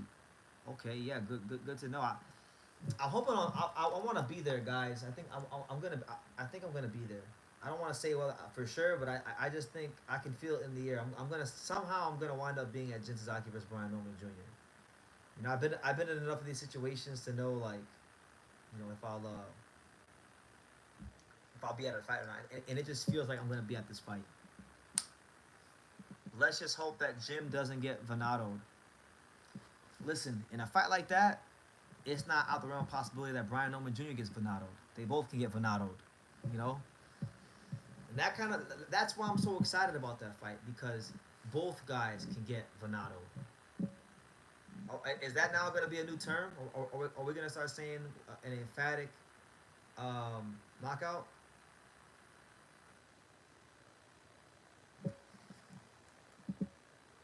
Slinky Brown says your team might lose. And that's definitely Hyro. By the way, I forgot to say like 7 comments ago. Hyro, I already know that's you, so good to see you, Hyro. Um, I'm saying more in the sense of Jin style, like bad fundamentals. Yeah, that's possible. That's very possible.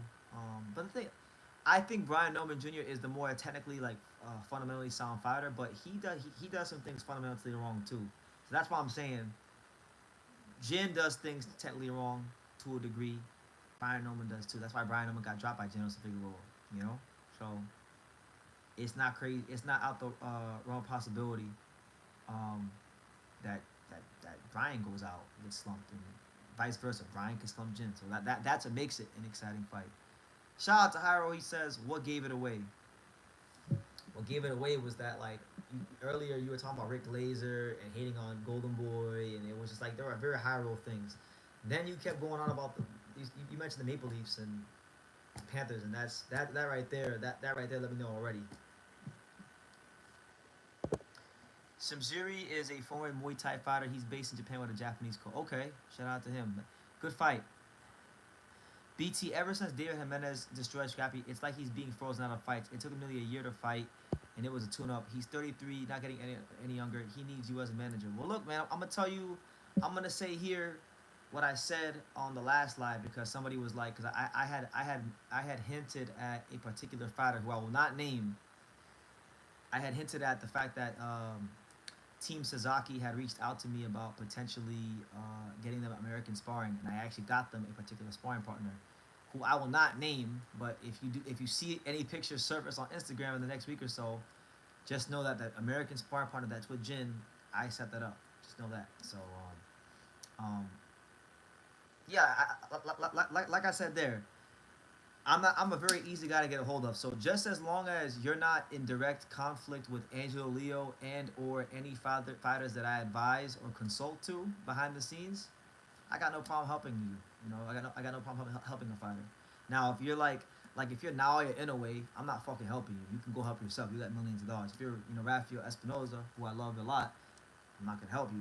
But if you're just a prospect, if you're like a 2-0 prospect, or you're a guy like Jimenez who hasn't got the luck of the draw, reach out. You know, I'm not gonna make no promises, but I know people who know people in boxing, so I could connect some dots. BT, we need more Mizuki Hiruda content or another cute girl. Yeah, at some point, we'll cross paths. Mizuki she does owe me an interview because she did say she wanted to do one, so we'll definitely go ahead and get that interview at some point. Sorry about the message, BT. You never replied. I get you're busy and busy now. Listen, this is not Harold. I'll explain it to you later on when I have time to talk. But this is not a regular week at all. Like at all. This is one of the most hectic, stressful times. I'm enjoying it. Like I don't want to make it sound like it's all bad. I'm enjoying it. It's a memory I'm gonna have for the rest of my life. But really and truthfully, it's a stressful time.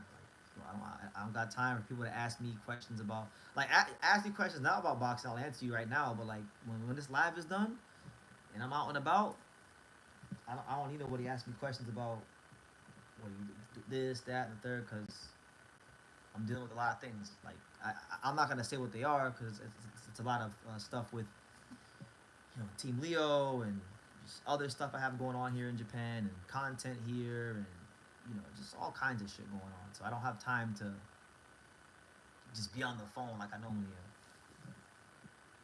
am. Taraji is training for a week in LA right now, and he said in an interview that I'm interested in the Ioka rematch. Kenshiro never fought. He never fought Kazuto Ioka. Kenshiro, he never fought Kazuto, so maybe he's saying, oh, a match. I thought it said rematch. A match. Okay. Oh well, man, he'll beat the shit out of Ioka. He'll beat the shit out of Kazuto Ioka. Kazuto Ioka is past it. I'm tired of everybody trying to tell me that Kazuto Ioka is like the second best fighter in Japan. No, he is not. I hope they do fight. You know what? That's not like a fight that I would be like over the moon about. Like it's cool, but I wouldn't mind Keisho putting a beat down on Kazuto Ioka because I'm tired of how people overrate Ioka in the pantheon of like the current like top Japanese fighters. That he's not better than Kenshiro, and if they fight, you're gonna find out he's not better than Kenshiro. Apparently he's out there with Rudy Hernandez. Okay, yeah. I know in the past that I know in 2022 he was out there with Rudy for a brief moment in time. So it's not crazy. I mean, Junto Nakatani does train with Rudy and spar with Rudy, and I know that Kenshiro, from what I've heard from the gyms in Japan and people in Japan, that apparently Kenshiro and Junto Nakatani have sparred in the past, and I heard Kenshiro did like pretty good, very good actually, like exceptional. So, is that a money fight for Kenshiro? Yeah, I definitely. I think Ioka and Kenshiro would do really great business here in Japan for sure. No doubt about it. But it's your boy BT, Brandon Taylor, the untouchable True School Sports Empire. Make sure you guys smash the like button if you haven't done so already. If you're new to the channel and you fuck with True School Sports, make sure you hit the subscribe button. And definitely super chat. Those super chats definitely help. You know, help me function here in Japan and get you guys great content. And if I need to get somewhere, you know, be able to go. So everything's appreciated. But yeah, y'all can ask whatever y'all want. Boxing content, non-boxing content. Just run it. BT, we need content like Mizuki Hirota or other girls. Okay, well at some point in time, when we cross paths. Miracle Boy Boxing, my man. What's going on, champ? How you doing? I'm out here in Japan right now. I'm here with Team Leo in Japan. It's the calm before the storm. You know, it's supposed to be our rest day, so I probably should be resting. But I'm out here talking to you guys. I'm here talking with the boxing fans. You know, fucking with the boxing fans, the viewers of True School Sports, the hardcore, the most knowledgeable subscriber base in all of boxing. My subscribers. You know, we're here. So if y'all got any questions y'all want to ask, y'all run it. Next Gen Combat Sports says, do you think Keyshawn is an A+ puncher at 135? No, he's not an A+ puncher. There's very few A+ punchers in boxing. I think he's like a B+ puncher. But he's an accumulation puncher. He's not even really like a heavy-handed like one punch knockout guy. Like he's a speed accumulation puncher. So no, I don't view him as that. I think Keyshawn is very well rounded. I think power is a part of the equation when you have to break him down as a fighter, but that power is not the equation itself. I'm about to do you in a bit. I'm about to do the same thing in a bit as I head to New York for the Matias fight. Okay, yeah, shout out to Matias. You know, he's fighting. Who is he fighting again? I'm like, who's Matias fighting again? Puyo? He's fighting Puyo, right? Oh, that's a good fight. Puyo Matias gonna be a good fight. We'll see if Puyo can keep Matias on the end of that jab, and if Matias can close the gap and make it a fight. Who is my favorite American prospect at the moment? That's a great question. Atif Overton, light heavyweight, Southpaw, Philadelphia. That's my favorite. I mean, I think he might be ranked now, so he might not qualify as a prospect, but I still view him as a prospect right now. Are you going to watch Caleb Plant versus Sunday? You cover the press conference. It's going to be like Panthers Game 6, but not going to Game 7. I'm not going to be in America for that. I can tell you that right now. I can now hire without a shadow of a doubt tell you I will not be in America when Caleb Plant and Resendiz fight. I'm gonna try to stay till Jin versus Norman. And on top of that, you know, I don't it's not confirmed yet. You know, nothing's confirmed, but I might have a big meeting. I might have a very, very big meeting with a very, very big, not fighter, but a very, very big and highly influential person here in Japanese boxing. So you guys can, I'll leave it up to y'all's imagination.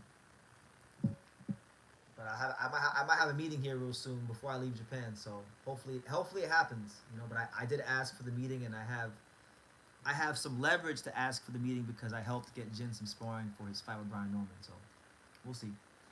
Why not stay the whole month of June? Might as well. Because I can't think that far ahead. I have to take it a little bit at a time. But listen, if it gets to a point where I can stay till August, I'll stay till August if I can. You know.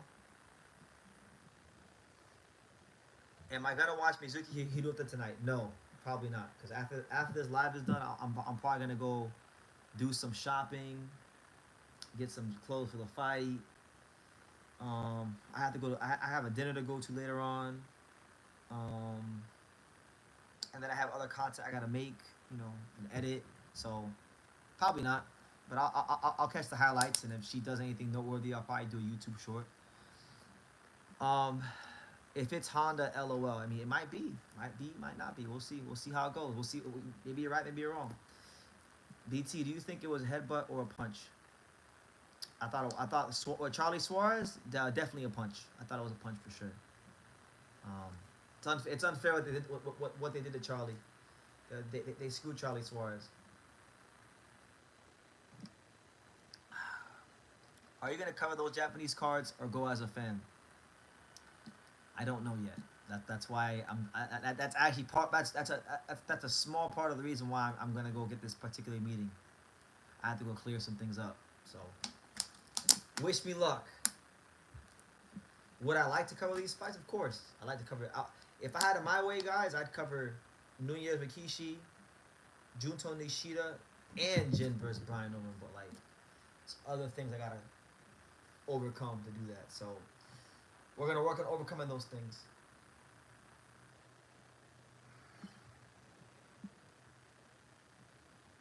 BT about to be expunged by the Japanese boxing mafia. Ain't shit gonna happen to BT. Listen, you got us. There's no chance in hell anything happens to BT. I'll tell you that right now. Not a chance. In America or Japan.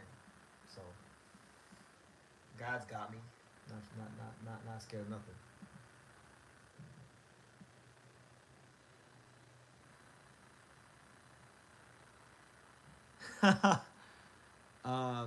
Oh, expunged?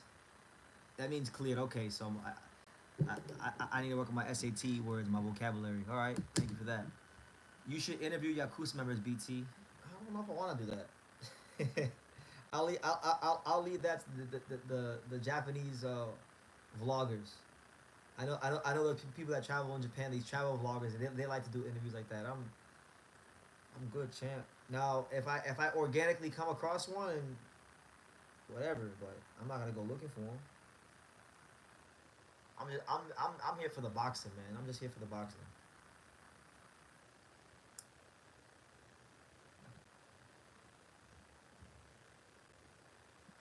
Do you actually give Tio a shot at beating Boots if that fight happens? Yes, of course. Why wouldn't I? Teofimo Lopez doesn't lose. Doesn't Teofimo Lopez does not lose big fights.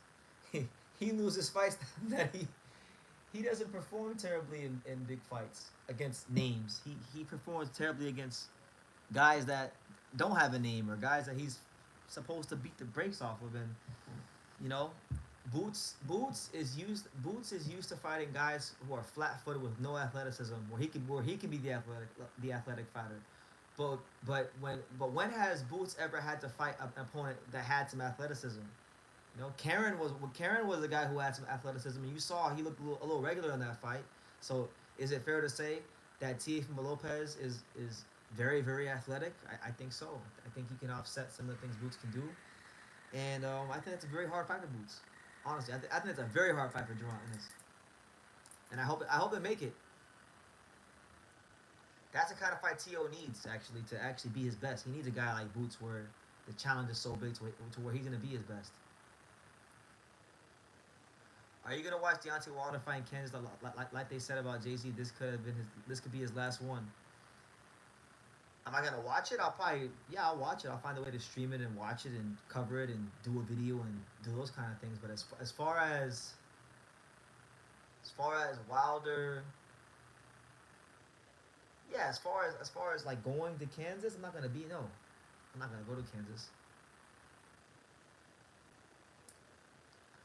Yeah, we here, guys. Ugh, this time's kicking my ass, but we here. We're here talking that boxing. Y'all got any questions boxing related, non-boxing related? Y'all go ahead and y'all drop them.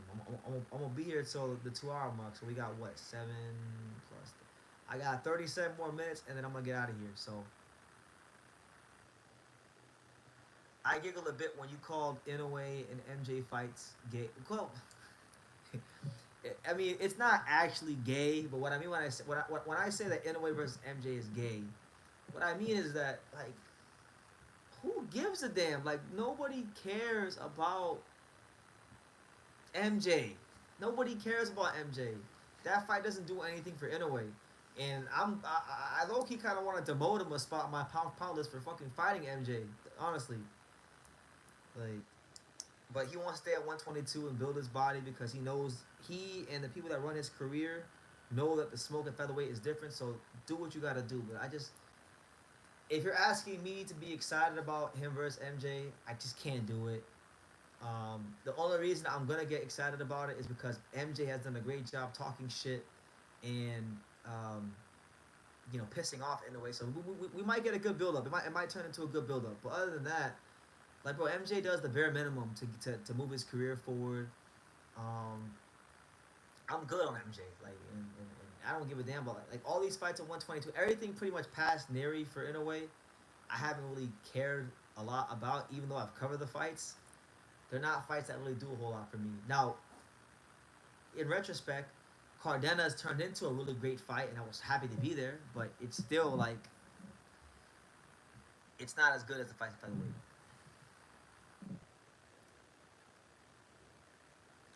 That's his mandatory BT. You always be on that. Yeah, but he didn't even want to fight him, and I think NA wants to build his body, and he wants to beat the most undisputed title defenses too. Okay, good for him, but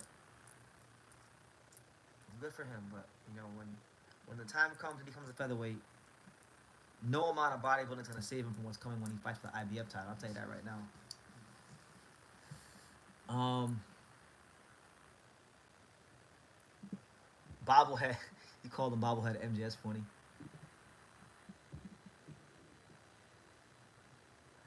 Because we can say the same about Tio. He's not really fought anybody athletic besides Ryan Ortiz, and we saw that went. He fought Lomachenko. He fought Vasily Lomachenko, who Vasily Lomachenko is more athletic than anybody Jerron Ennis has ever fought, for sure. And he looked very good against Lomachenko.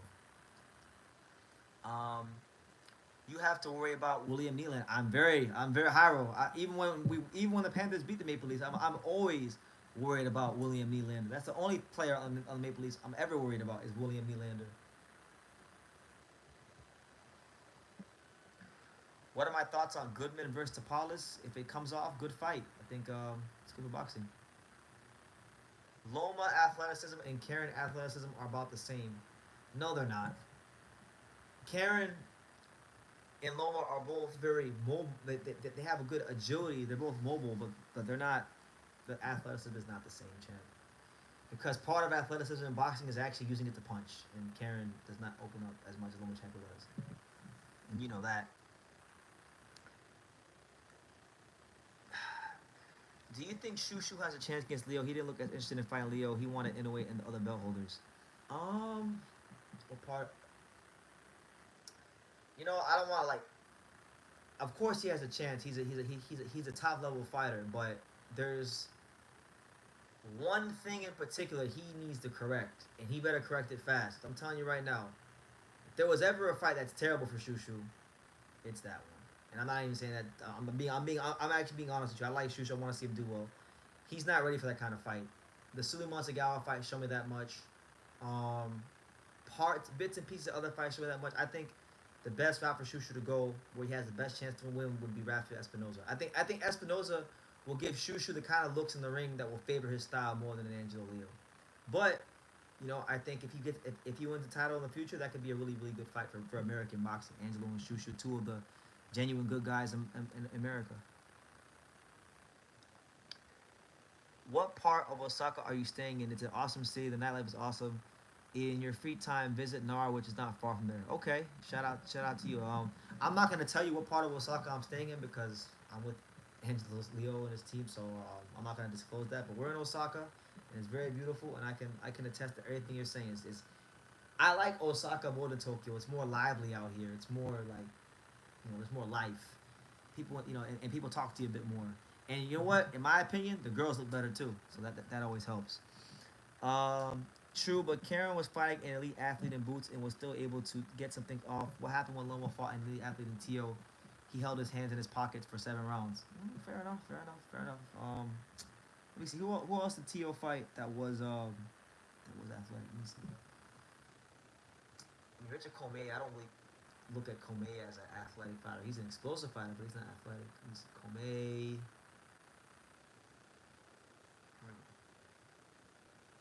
Josh Taylor's not well. Josh Taylor, he's not athletic, but he's not like an elite athlete.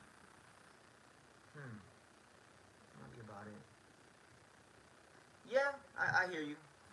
Loma is naturally smaller, but Loma was getting off in the back half of that fight. I think the amount of punches Loma got off in the back five in the back half of the fight, the last 5 rounds of their fight, it was more than Karen probably got off in 2 fights against Boots.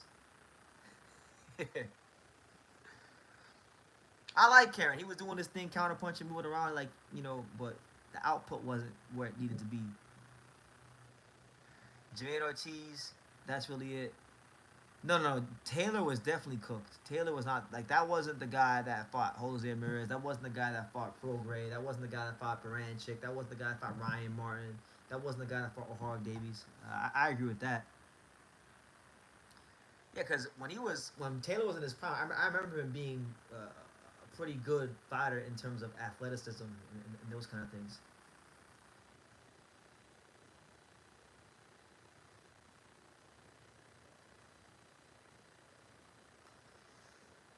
Japanese DNA is mixed with people from Mongolia and Southeast Asia. See, I didn't know all that. You put me on game. Um, Boots is wasting his time at 147. Fighting To means he's pushing the limits, making the weight even more, and he's not going to be undisputed because of mandatory. Listen, Boots is not be going undisputed no matter what the fuck he tells you. He's not. Because Eddie Hearn, all these guys are gonna price themselves out, and Eddie Hearn is not willing to lose that kind of money on Jerron Ennis. So therefore, he's wasting his time. Hyro says the Panthers need to bolster their roster. They can't rely on the team they had last year because each team has upgraded. They're still gonna win the Hyro. They choked, and I'm very pissed off. They fucking lost Game 6. It was very un-Panthers like, but I still got faith. Got faith in my team, and I believe in every claim I make. When I say I think Alexander Barkov is the best player in the world, I stand by that. When I say that Sam Reinhart is quite possibly the most complete player in the whole sport of hockey, along with Barkov, I stand on that. When I say Gustav Forsing is the best defenseman in the NHL, I stand on that. I stand on these things. So I think in Game 7 we'll prevail, and we'll go to the East Final again for the third year in a row. Am I going to visit the World Expo in Osaka, the Falling Star? I'm not here on vacation. I'm here for Angelo Leo to put and knock Tomoki Kameda's head into the fucking upper deck. So, I don't know what I'm going to do in Osaka. All I can tell you is I will be at the Intex Arena May the 24th when Angelo defends the belt against Kameda. That's what I do know. And I know that probably sometime before then, I'm either going to go watch the Hanshin Tigers play, or I'm gonna go watch the Oryx Buffaloes play. So I'll definitely go to a baseball game, and shout out to the. I even got my jersey. Hold on, let me show you guys. I even got my, because for those of you who don't know, if I had to pick a team in Japan, it'd be my favorite team. It wouldn't be the Giants. It wouldn't be the Tokyo Giants. It wouldn't be the Hanshin Tigers. I'm gonna go with the the other Osaka team. I'm gonna go with the Buffaloes, the Oryx Buffaloes. Yes, yes. So I'm probably gonna go catch a baseball game before Angelo's fight. That's about it. Other than that, it's all boxing. Do I have any future goals, BT, like owning your own boxing gym? No, I don't want to own a boxing gym. That's too much. That's not really something I want to do. Um, I have other goals like, I mean, obviously to continue to build up True School Sports, and then you know be that bridge for Japanese and American boxing. So that, and it's my understanding, according to Angelo's dad Miguel Leo, that he's gonna start like training other fighters and managing other fighters. So I want to be part of that. Like not necessarily like training and managing them, because I not that, but like more so like just being a helping hand, a consultant, if you will, maybe to Miguel, because we're gonna have a pretty good stable of fighters. Like he has a good stable of fighters, that young guys, like and just and I know all of them. Like I know all of them personally. So it's like we got what Maicero, we got Fernando Paredes, who's really good. Um, who else? Eric Lances Jr. is part of that. Good 140 pounder. Um, and then I'm not sure yet because we got to talk about it, but there could be a prominent young undefeated Japanese fighter join the team really soon. So Um, Stay tuned for that in the future. But if he does join the team, wow, and then we're gonna really have a stable. So yeah, being part of what Miguel Leo has going on because he wants to start training other fighters and things like that. I wanna help with that because it's been a pretty cool experience because like when Angelo would spar in the gym for his fights or work on things, he has Miguel and he has his main coach. But then like the other sparring partners, when they don't have the attention on them, then I could be there, be an extra pair of eyes for them, let them know things they're not doing right or things they need to work on or give them another perspective on what they are doing right and doing wrong. So I think that's something I want to get into for sure because it feels like I'm not. That's when boxing becomes actually real. It's not just like, oh, well, I'm on boxing scene, I'm doing my interviews, which I still enjoy and I love, but now it's like, no, no, no. Now you're now an active participant in this sport. So that to me is really exciting. Would you base yourself out of Japan if you could? 1,000%. Yes, I would. I'm not sure where in Japan I would live, like which city I'd like to live in. I'll tell you, if I could avoid Tokyo, like I would avoid Tokyo. I like Tokyo to visit for vacation, and when I'm here to visit and do my like boxing stuff.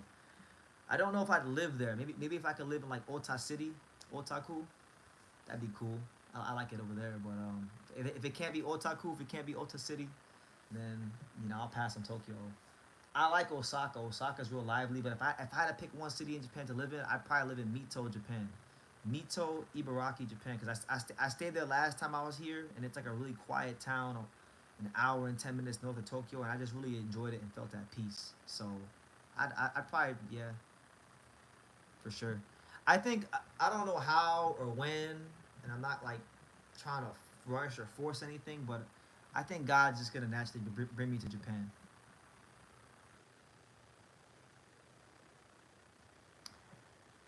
Masanori Rikishi, if he wins the title, will make their family name elevate more since his brother Masamichi Ibuki. Yeah, for sure.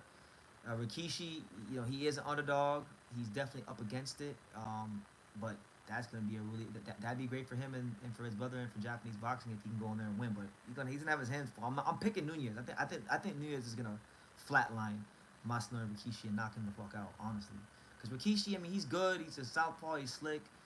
But man, that boy Nunez, he got them bricks in his hands. He's a very destructive fighter. Rikishi's not like defensively sound like he needs to be, and you know, remember guys, he had that fight against the Italian fighter, um, Michael Magnese. What was his name? I forgot his name, bro. But anyway, he was losing that fight. He was down on the card. He had to come back and get a knockout in that fight to win. So he's got a lot to tighten up on. But he's a good, solid fighter. I think Nunez will come out on top. Um, any cute Japanese chicks? There's a lot of them. Oh my god, especially here in Osaka. I want to just win this fight so I can go enjoy Osaka. Honestly, if I'm being honest with you guys, but yeah, there's a lot. In Osaka, it doesn't end here. There's a lot of them. There was a. I'll tell you guys a story. Last night, right? There was a. Last night, the fighters had to go to this fitness gym, just to go train to shake out. So they had to sign up for a particular gym around the area, and I didn't. I mean, I was there, but I wasn't allowed to go in there with them because I wasn't working out. I didn't sign up. So me and Luis Chavez are just there in the. Luis Chavez is the assistant trainer, by the way. We were there in the lobby, just there chilling, and the girl who worked there, man, she was different. Like she was nice, and I started making conversation with her, and she was asking me where I was from, and I told her I'm from South Florida, from Miami or whatever, and she's like, yeah, you look very strong, very strong. I said, I am. So yeah, there's a lot of them. There's a lot of them here. Um, and it's funny because the first time I came to Japan in 2023, I was so focused on boxing, going to the gyms. I wasn't even paying really attention to like girls or anything like that. Then the second time I came, like you know, 3 months ago or 5 months ago when I came, then I was like, damn, there's a lot of nice women here. And then now this third time, I'm like, wow, I don't know what I was doing the first two times, but like there's a lot. So there's beautiful women everywhere in the world. Um, and definitely in Japan, it's a big population, so it's the numbers game. There's plenty of beautiful women. Hopefully that French Japanese girl you met is the one for you. The Japanese French girl could be the reason. I hope so. I hope so, man. I hope so. Be cool. Be cool. Whatever God wants, if it's in God's plan, then it's in God's plan. If not, there's plenty of fish in the sea. It's not like there's not lovely women in the states that I'm not already talking to. BT, would you recommend that American boxers who fight between 105 and 108 train in Japan instead of America? Yes. Oh my God. If you're a I mean, there's not a lot of top level American fighters that are in those weight classes, but if you are, um, you should definitely do everything you can to train in Japan by any and all stretch of the imagination. Like, come to Japan, definitely get in touch with the gyms here. Like, I know a fighter personally. I don't know if you guys know Andy Dominguez. Andy Dominguez is a fighter that fought who did he fight? Yankia Rivera, Mexican kid. Um, me and Andy are pretty cool. He was supposed to fight about 10 days ago, and his fight got canceled because of his opponent. But he was telling me recently about some plans he had to come to Japan and start boxing here full time because there's a lot of good sparring you can get here for those weights. For just starting, I mean, for just starting, if you're just starting, I think you need to just the, find you a good gym in your area or close to your coast of the country and start building good habits as a fighter, like your balance, your jab, your straight punches, your defense. Just learn the basic elementary skills, foundational skills of boxing. um, After you do that, if you want to take the sport serious and you're like a 105 to 115 pound fighter, then you go ahead and you make the trip to Japan and you see what you can do. BT, are you at the point in Japan where you don't know what's going on the next day? The point you can get someone pregnant. What? I don't understand, but to answer the first part, yes. I don't know what's going on. I have an idea what's going on tomorrow, but I don't know what's going on tomorrow like that. I can tell you what I'm doing today. I'm like right now. I'm talking to you guys. When this is done, I'm gonna go do some shopping. After I do some shopping, I'm probably gonna get something to eat. Um, then I'm going. No, no. After I go shopping, I'm gonna go ahead and definitely get some dinner with somebody, and then probably come back, chill, call my dad, say happy birthday to pops, and that's about it. But as far as tomorrow, I mean, only thing I know about tomorrow is we're going to a gym. We're going to a particular boxing gym, so Angelo can shake out. But that's about it. That's all I can say about that. That's the only thing I know about tomorrow. Does Zapata have any chance to beat Shakur? He does because he's a volume puncher, but he's gonna have to keep Shakur on the back foot and not allow Shakur to use the ring, which is very, very hard because Shakur has very good sense of distance and timing. I personally don't think it's a 50-50 fight. I've heard people say this is a 50-50 fight. I've even heard people say that this is a 60-40 fight. This is a 75-25 fight in favor of Shakur, in my eyes. I don't think Zapata has a big chance of winning this fight. Is the dinner with the some? No, it's not her. It's not. It's not. It's not any. It's not any woman of a romantic interest or anything like that.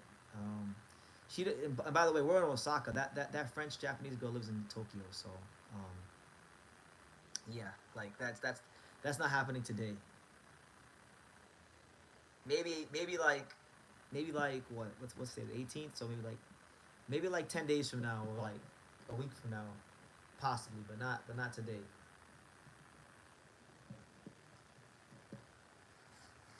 Let me see what we're at. We're at an hour and 4 minutes. So listen, guys, make sure you smash the like button if you haven't done so. Super chat if you want to. We here. It's your boy BT, the Untouchable True School Sports Empire. I'm probably not gonna go live for at least 2 to 3 days after this, so definitely definitely make these last 10 to 15 minutes count.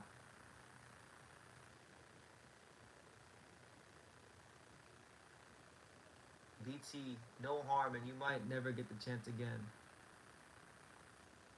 Uh, nah, I know where she. I mean, I know where she works at, so I can go. I can go get some coffee. She works in a coffee shop in Tokyo. I know where it's at. I'm not a big combo fan, but Everything I'm saying is true. I just don't care for his diehard fans. A lot of them are even Spence. What about Shakur's hands? Well, he got surgery on the hand, so I believe it's my belief that his hands will be fine enough. And even if they aren't, like bro, Cepeda is a dumb fighter. Like Cepeda is a dumb volume puncher. Like the guy could not do anything with Tevin Farmer. Like Tevin Farmer is a good fighter. He's a former world champion. I respect him, but he's not Shakur Stevenson. He doesn't have the distance control of Shakur Stevenson. Um,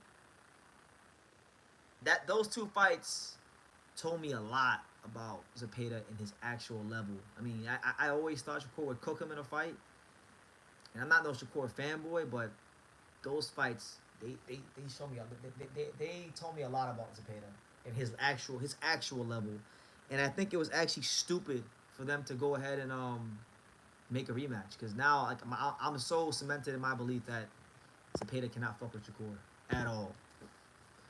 Which TV networks do you want to invest more into boxing? Personally, networks like Fox Sports could really benefit from boxing.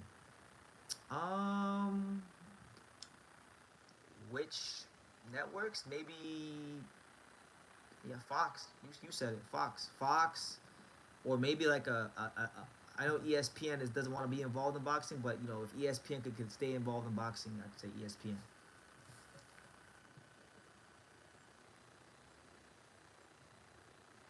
He put a IG post today looking for a hand therapist. I'm not trying to convince you. Just want to see if it's worth betting on the underdog. I mean, yeah. I mean, take it if it's possible. If his hands break, it's possible that Shakur Stevenson winds up losing, or I don't know. But I'm gonna go with Shakur. So what do you think about Raymond Murray? Because Tanfar really did anything the same. The same thing. I think Raymond Murray is one of the most regular fighters in the lightweight division. I was very vocal about it. If you go back and you pull up my Tevin Farmer Raymond Murray video, if you go on YouTube in the search bar and type in Raymond Murray Tevin Farmer and you click and you go watch my video, go watch how vocal I was about that fight. I was so vocal about it that Brad Goodman from Top Rank, the matchmaker, saw it and told me that he didn't agree with what I said. So that video made its rounds around the boxing community. Um, Ray Murataya is strong. He's a very good fighter when you allow him to get on the front foot in exchange, but he's not great with guys that can punch on the move. Now, I give Raymond his credit. A lot of people were shitting on Raymond because they said he didn't perform well against Zaru Abdullayev, and I didn't see that. I thought Raymond was very sharp against Zaru. I liked his fight against Zaru. I thought his fight against Zaru Abdullayev was a matured performance. You heard TKO Boxing is having trouble to sign. You heard TKO Boxing is having trouble to reach young fighters to sign with them. No, that's not what I heard. In fact, I personally know about I know about seven I know about 7 to 8 fighters personally who are signed to TKO Boxing. I'm not gonna tell you guys who they are because they have agreements and I can't share who they are. But I know 7 to 8 fighters that have signed with them, and the majority of them are young fighters. Um, Good fighters too. LOL, you're right. But to be honest, that's really why gatekeepers are so important in the sport. They show where the levels are. Yeah, they do, and sometimes they use guys as gatekeepers, and then we find out the gatekeepers sometimes be better than the damn contenders, and then they become champions. So they're very very important. They're very important because we get an idea of who these guys are and who they are not. I think it would be a boring fight, but who do you got if Devin and Shakur happen? Oh my god. Ugh, I don't care about that fight. I hope they never fight. But if they fought, I'll go with oh my god, who would I pick? If they fought, I'll say Shakur. I'll say Shakur. Yeah, Zara's tough. I bet on him going 12, and he did what he had to do to beat him. Yeah, he did. But I don't think Randy Murataya is going to threaten the pound for pound list. I don't think he's going to be no great dominant champion. But I think, Top Rank's going to do what Top Rank does. They're going to pick the right fights at the right time. They're going to get him the best possible scenario for him to win a world title. And he'll probably be a world champion because of the great promotion of Top Rank and the great matchmaking of Brad Goodman and Bruce Trampler and the whole staff they got. The guys that have been doing it longer than I've been able to talk. So, that's just what it is.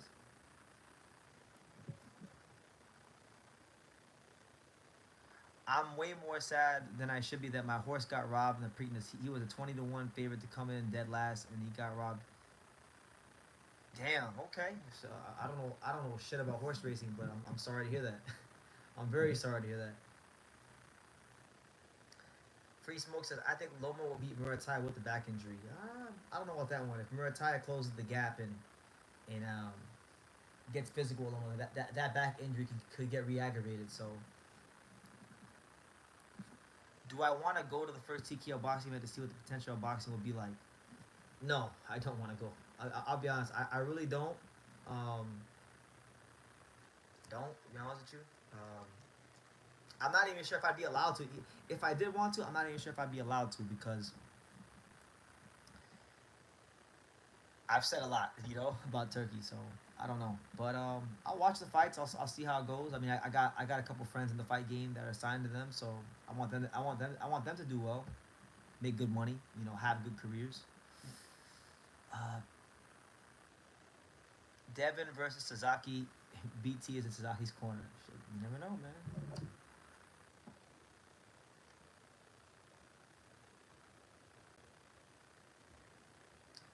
I think he's banging on Loma retiring or being elevated to champion. It's possible. I mean, you know how Top Rank does. Top Rank has like the greatest relationship of all time with the WBO. What if Nina Drama is there? I mean, listen, Hyra, I'm from South Florida. Nina Drama, she's a cute little girl and everything, but Nina Drama doesn't get me going. Like Nina Drama, Nina Drama ain't like close to the baddest woman I've seen on earth. So and even if she was, who gives a fuck? Like I'm not there for Nina Drama, and I'm not there to talk to women. I'm there to like current boxing.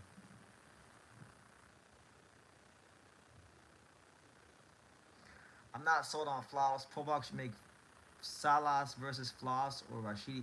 I think Salas versus Floss would be perfect. Those are the two Pro Box fighters, building the name on Pro Box. Both built themselves into legitimate welterweight contenders. That would be a good fight. I like that fight. And as far as Rashidi's been on the comeback trail, rebuilding himself very quietly on some small cards. He needs a fight that's going to get him to notoriety and get back. And I think that could be the one. So, yeah, good matchups, good potential matchups.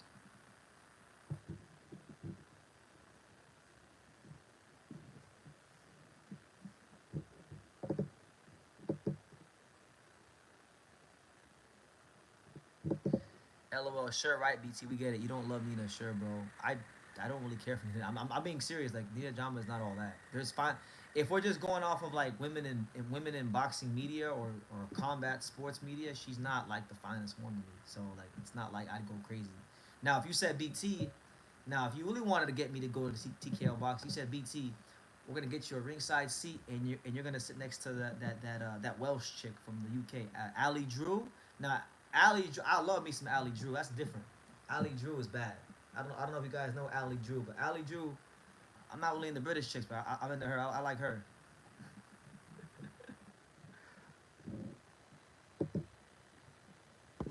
Even though she's not technically British, she's Welsh. She's like, I'm not. You still friends with folks at the Ring Magazine or Turkey? Say don't talk to True School no more. What is it to no one? I mean, I'm cool with Doug Fisher. We never had any problems because of the Turkey thing, but like I never really talked to Doug Fisher about Turkey. All my friends at Ring, I don't really talk to those guys about Turkey. I try to like not talk about Turkey. Um, I'm not gonna try to cause problems, but if you ask me about Turkey, I will go ahead and I will let you know. But I don't know. Turkey might. I don't know what he said. If he even knows who I am, I really don't care. But I'm just trying to answer your question. Um, if Berlanga knocks out Hamza, it's gonna happen. He's gonna knock the fucking daylights out of Hamza Shiraz. And like I know people don't like Edgar. I know they get. I know he's an ignorant, loudmouth, belligerent New Yorker, and I know I know it's very off-putting to people to how he is. But listen, he may be a can compared to Canelo, but Hamza Shiraz is not Canelo. So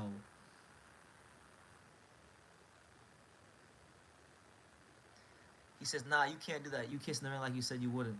Well, no, I'm not gonna go. Hyro, I'm not gonna go to a TKO boxing show. I'm not gonna fuck with Turkey. I stand on everything I've ever said about Turkey. It still stands.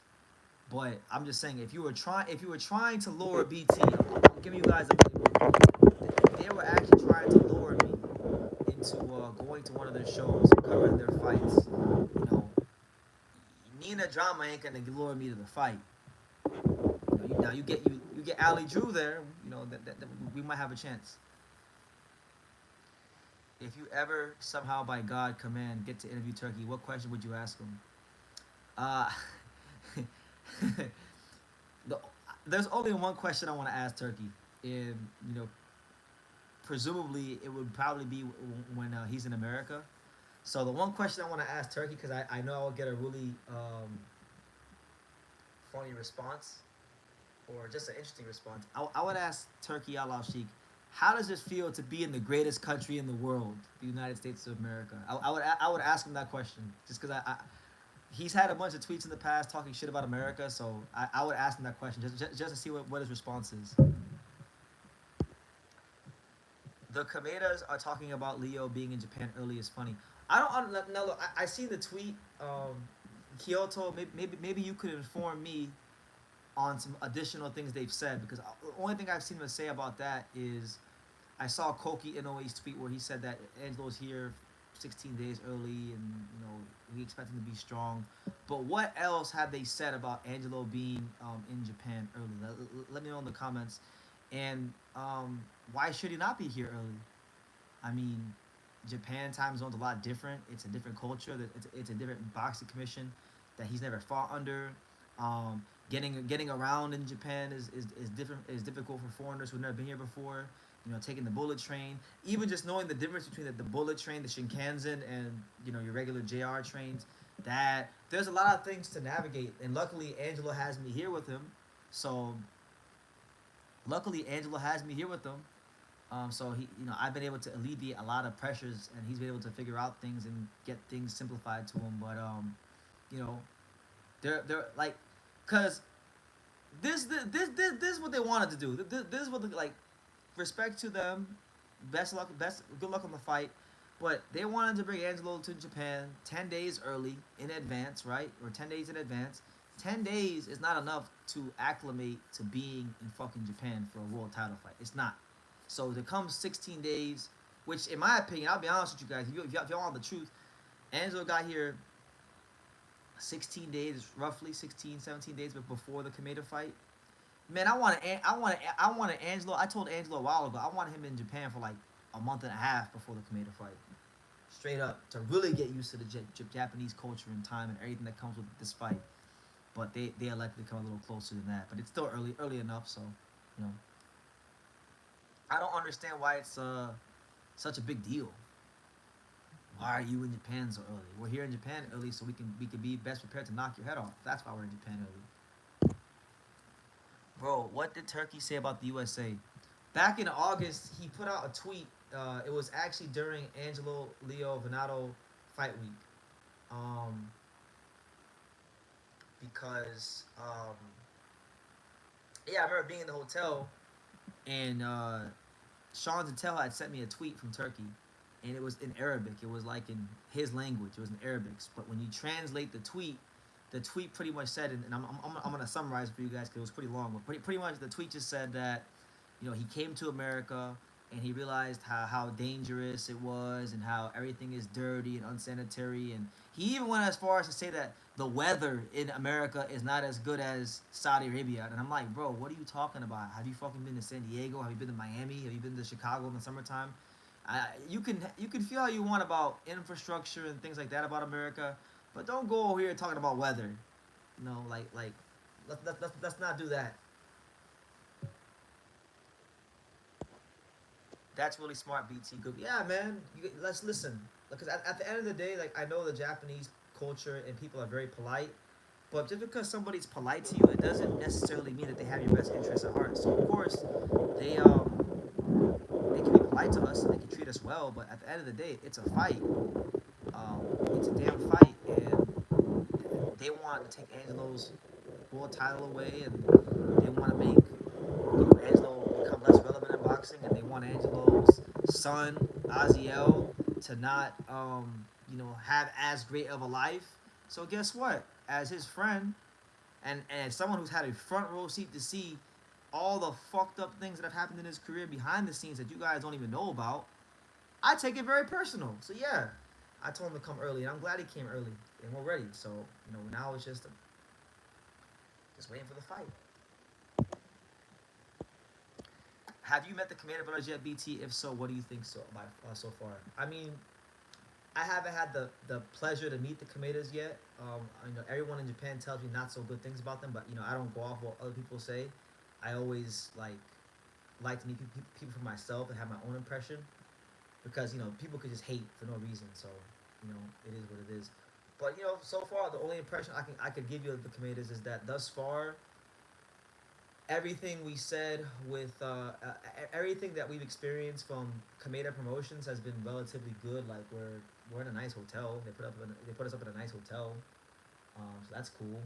Um, you know. Other than that, I can't really say anything. I have met them. I think BT is right though. Shakur is gonna wax Cepeda so bad that there won't be a robbery. That's what I'm saying. I don't think it's gonna be a close fight. Harold says, or Johnny says, shout out to Johnny, the pride and joy of all of North Las Vegas. He says, the impression is that they're weak as fuck. That's Johnny's words, not mine. I'm not saying that. That's Johnny saying that in the comments. If Turkey hosted the best event ever in Japan, and I was invited, would you attend but have to kiss the ring? I'm not kissing the ring. It could be in Japan. It could be in South Florida. It could be in Timbuktu. Brendan Taylor does not bow down or kiss no man's ring or anywhere else. We kiss only the most beautiful of women. That's the only thing we kiss. So we only kiss the most beautiful women, and we kiss my mom on the cheek. That's about it.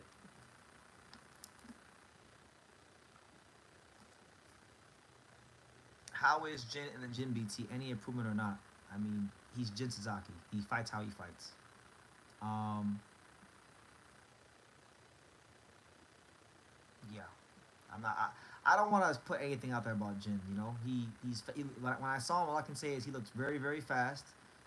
He looked very sharp, and he had a very very determined look in his eye, like he wanted to really win this fight. And from what the people in the gym tell me is that in this fight, Jin is good because what they tell you about Jin is that Jin doesn't show like everything that he has in his skill set when he fights the guys in Japan. But they said that when he gets to the world level, he's going to show you that he can box, which I think he can. He's got the athleticism and some good technique to do so. He's going to show you he can counterpunch. He's going to show you these things. So we'll see come fight night. But I'm not going to comment on like what I saw in the gym. That's in poor taste. Um, but he looked very determined, and and his punches were very fast and sharp, and he's got real punching power. That's what I can say.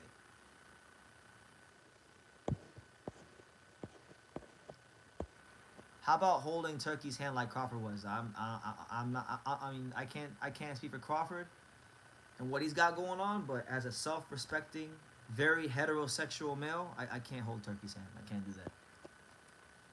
For the Japanese haters, how is the drug testing for this one? I don't know. I never asked about that, and I don't know anything about that. So, um, I don't know.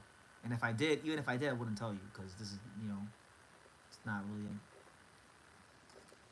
If I did, I wouldn't tell you.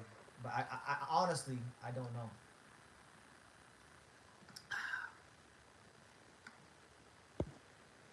Do you see any way Sasaki and no one goes the distance? I think I can see some ways it goes the distance, but I just nah. Jin is Jin. Jin is going to Jin is going to fight. He's gonna come to fight. If anybody's gonna come to box, I think it'll be Brian. I don't think it'll be Jin. Jin don't know all the way about how he fights. What if Turkey bought the Panthers? Would you kiss the ring? I would stop watching the Panthers and take all my If Turkey Outlaw Sheik bought the Florida Panthers, I would take all my Florida Panthers stuff and I would just put it in a bin. I would put it in a bin. I would at that point stop being a fan. So yeah, that's what I do. Are there any plans for Angelo to visit the big gyms in Japan if he wins? Not to my knowledge, no, no. And I'm pretty sure after he wins, the last thing he's gonna want to do is boxing. I think he's gonna want to go do other things besides boxing. Well, one thing you gotta realize though is when two guys with power fight, we often get timid fight. Yeah, but you talking about fights where there's not a Japanese welterweight. Like these Japanese guys, they like to, they don't. The way I'll explain it is this: like in America, we appreciate when guys are aggressive and fight in an explosive manner. In Japan, it's literally like the expectation. That's how they fight. Especially and Jin is like the biggest example of that. So yeah. Well, look, guys. On that note, I'm tired.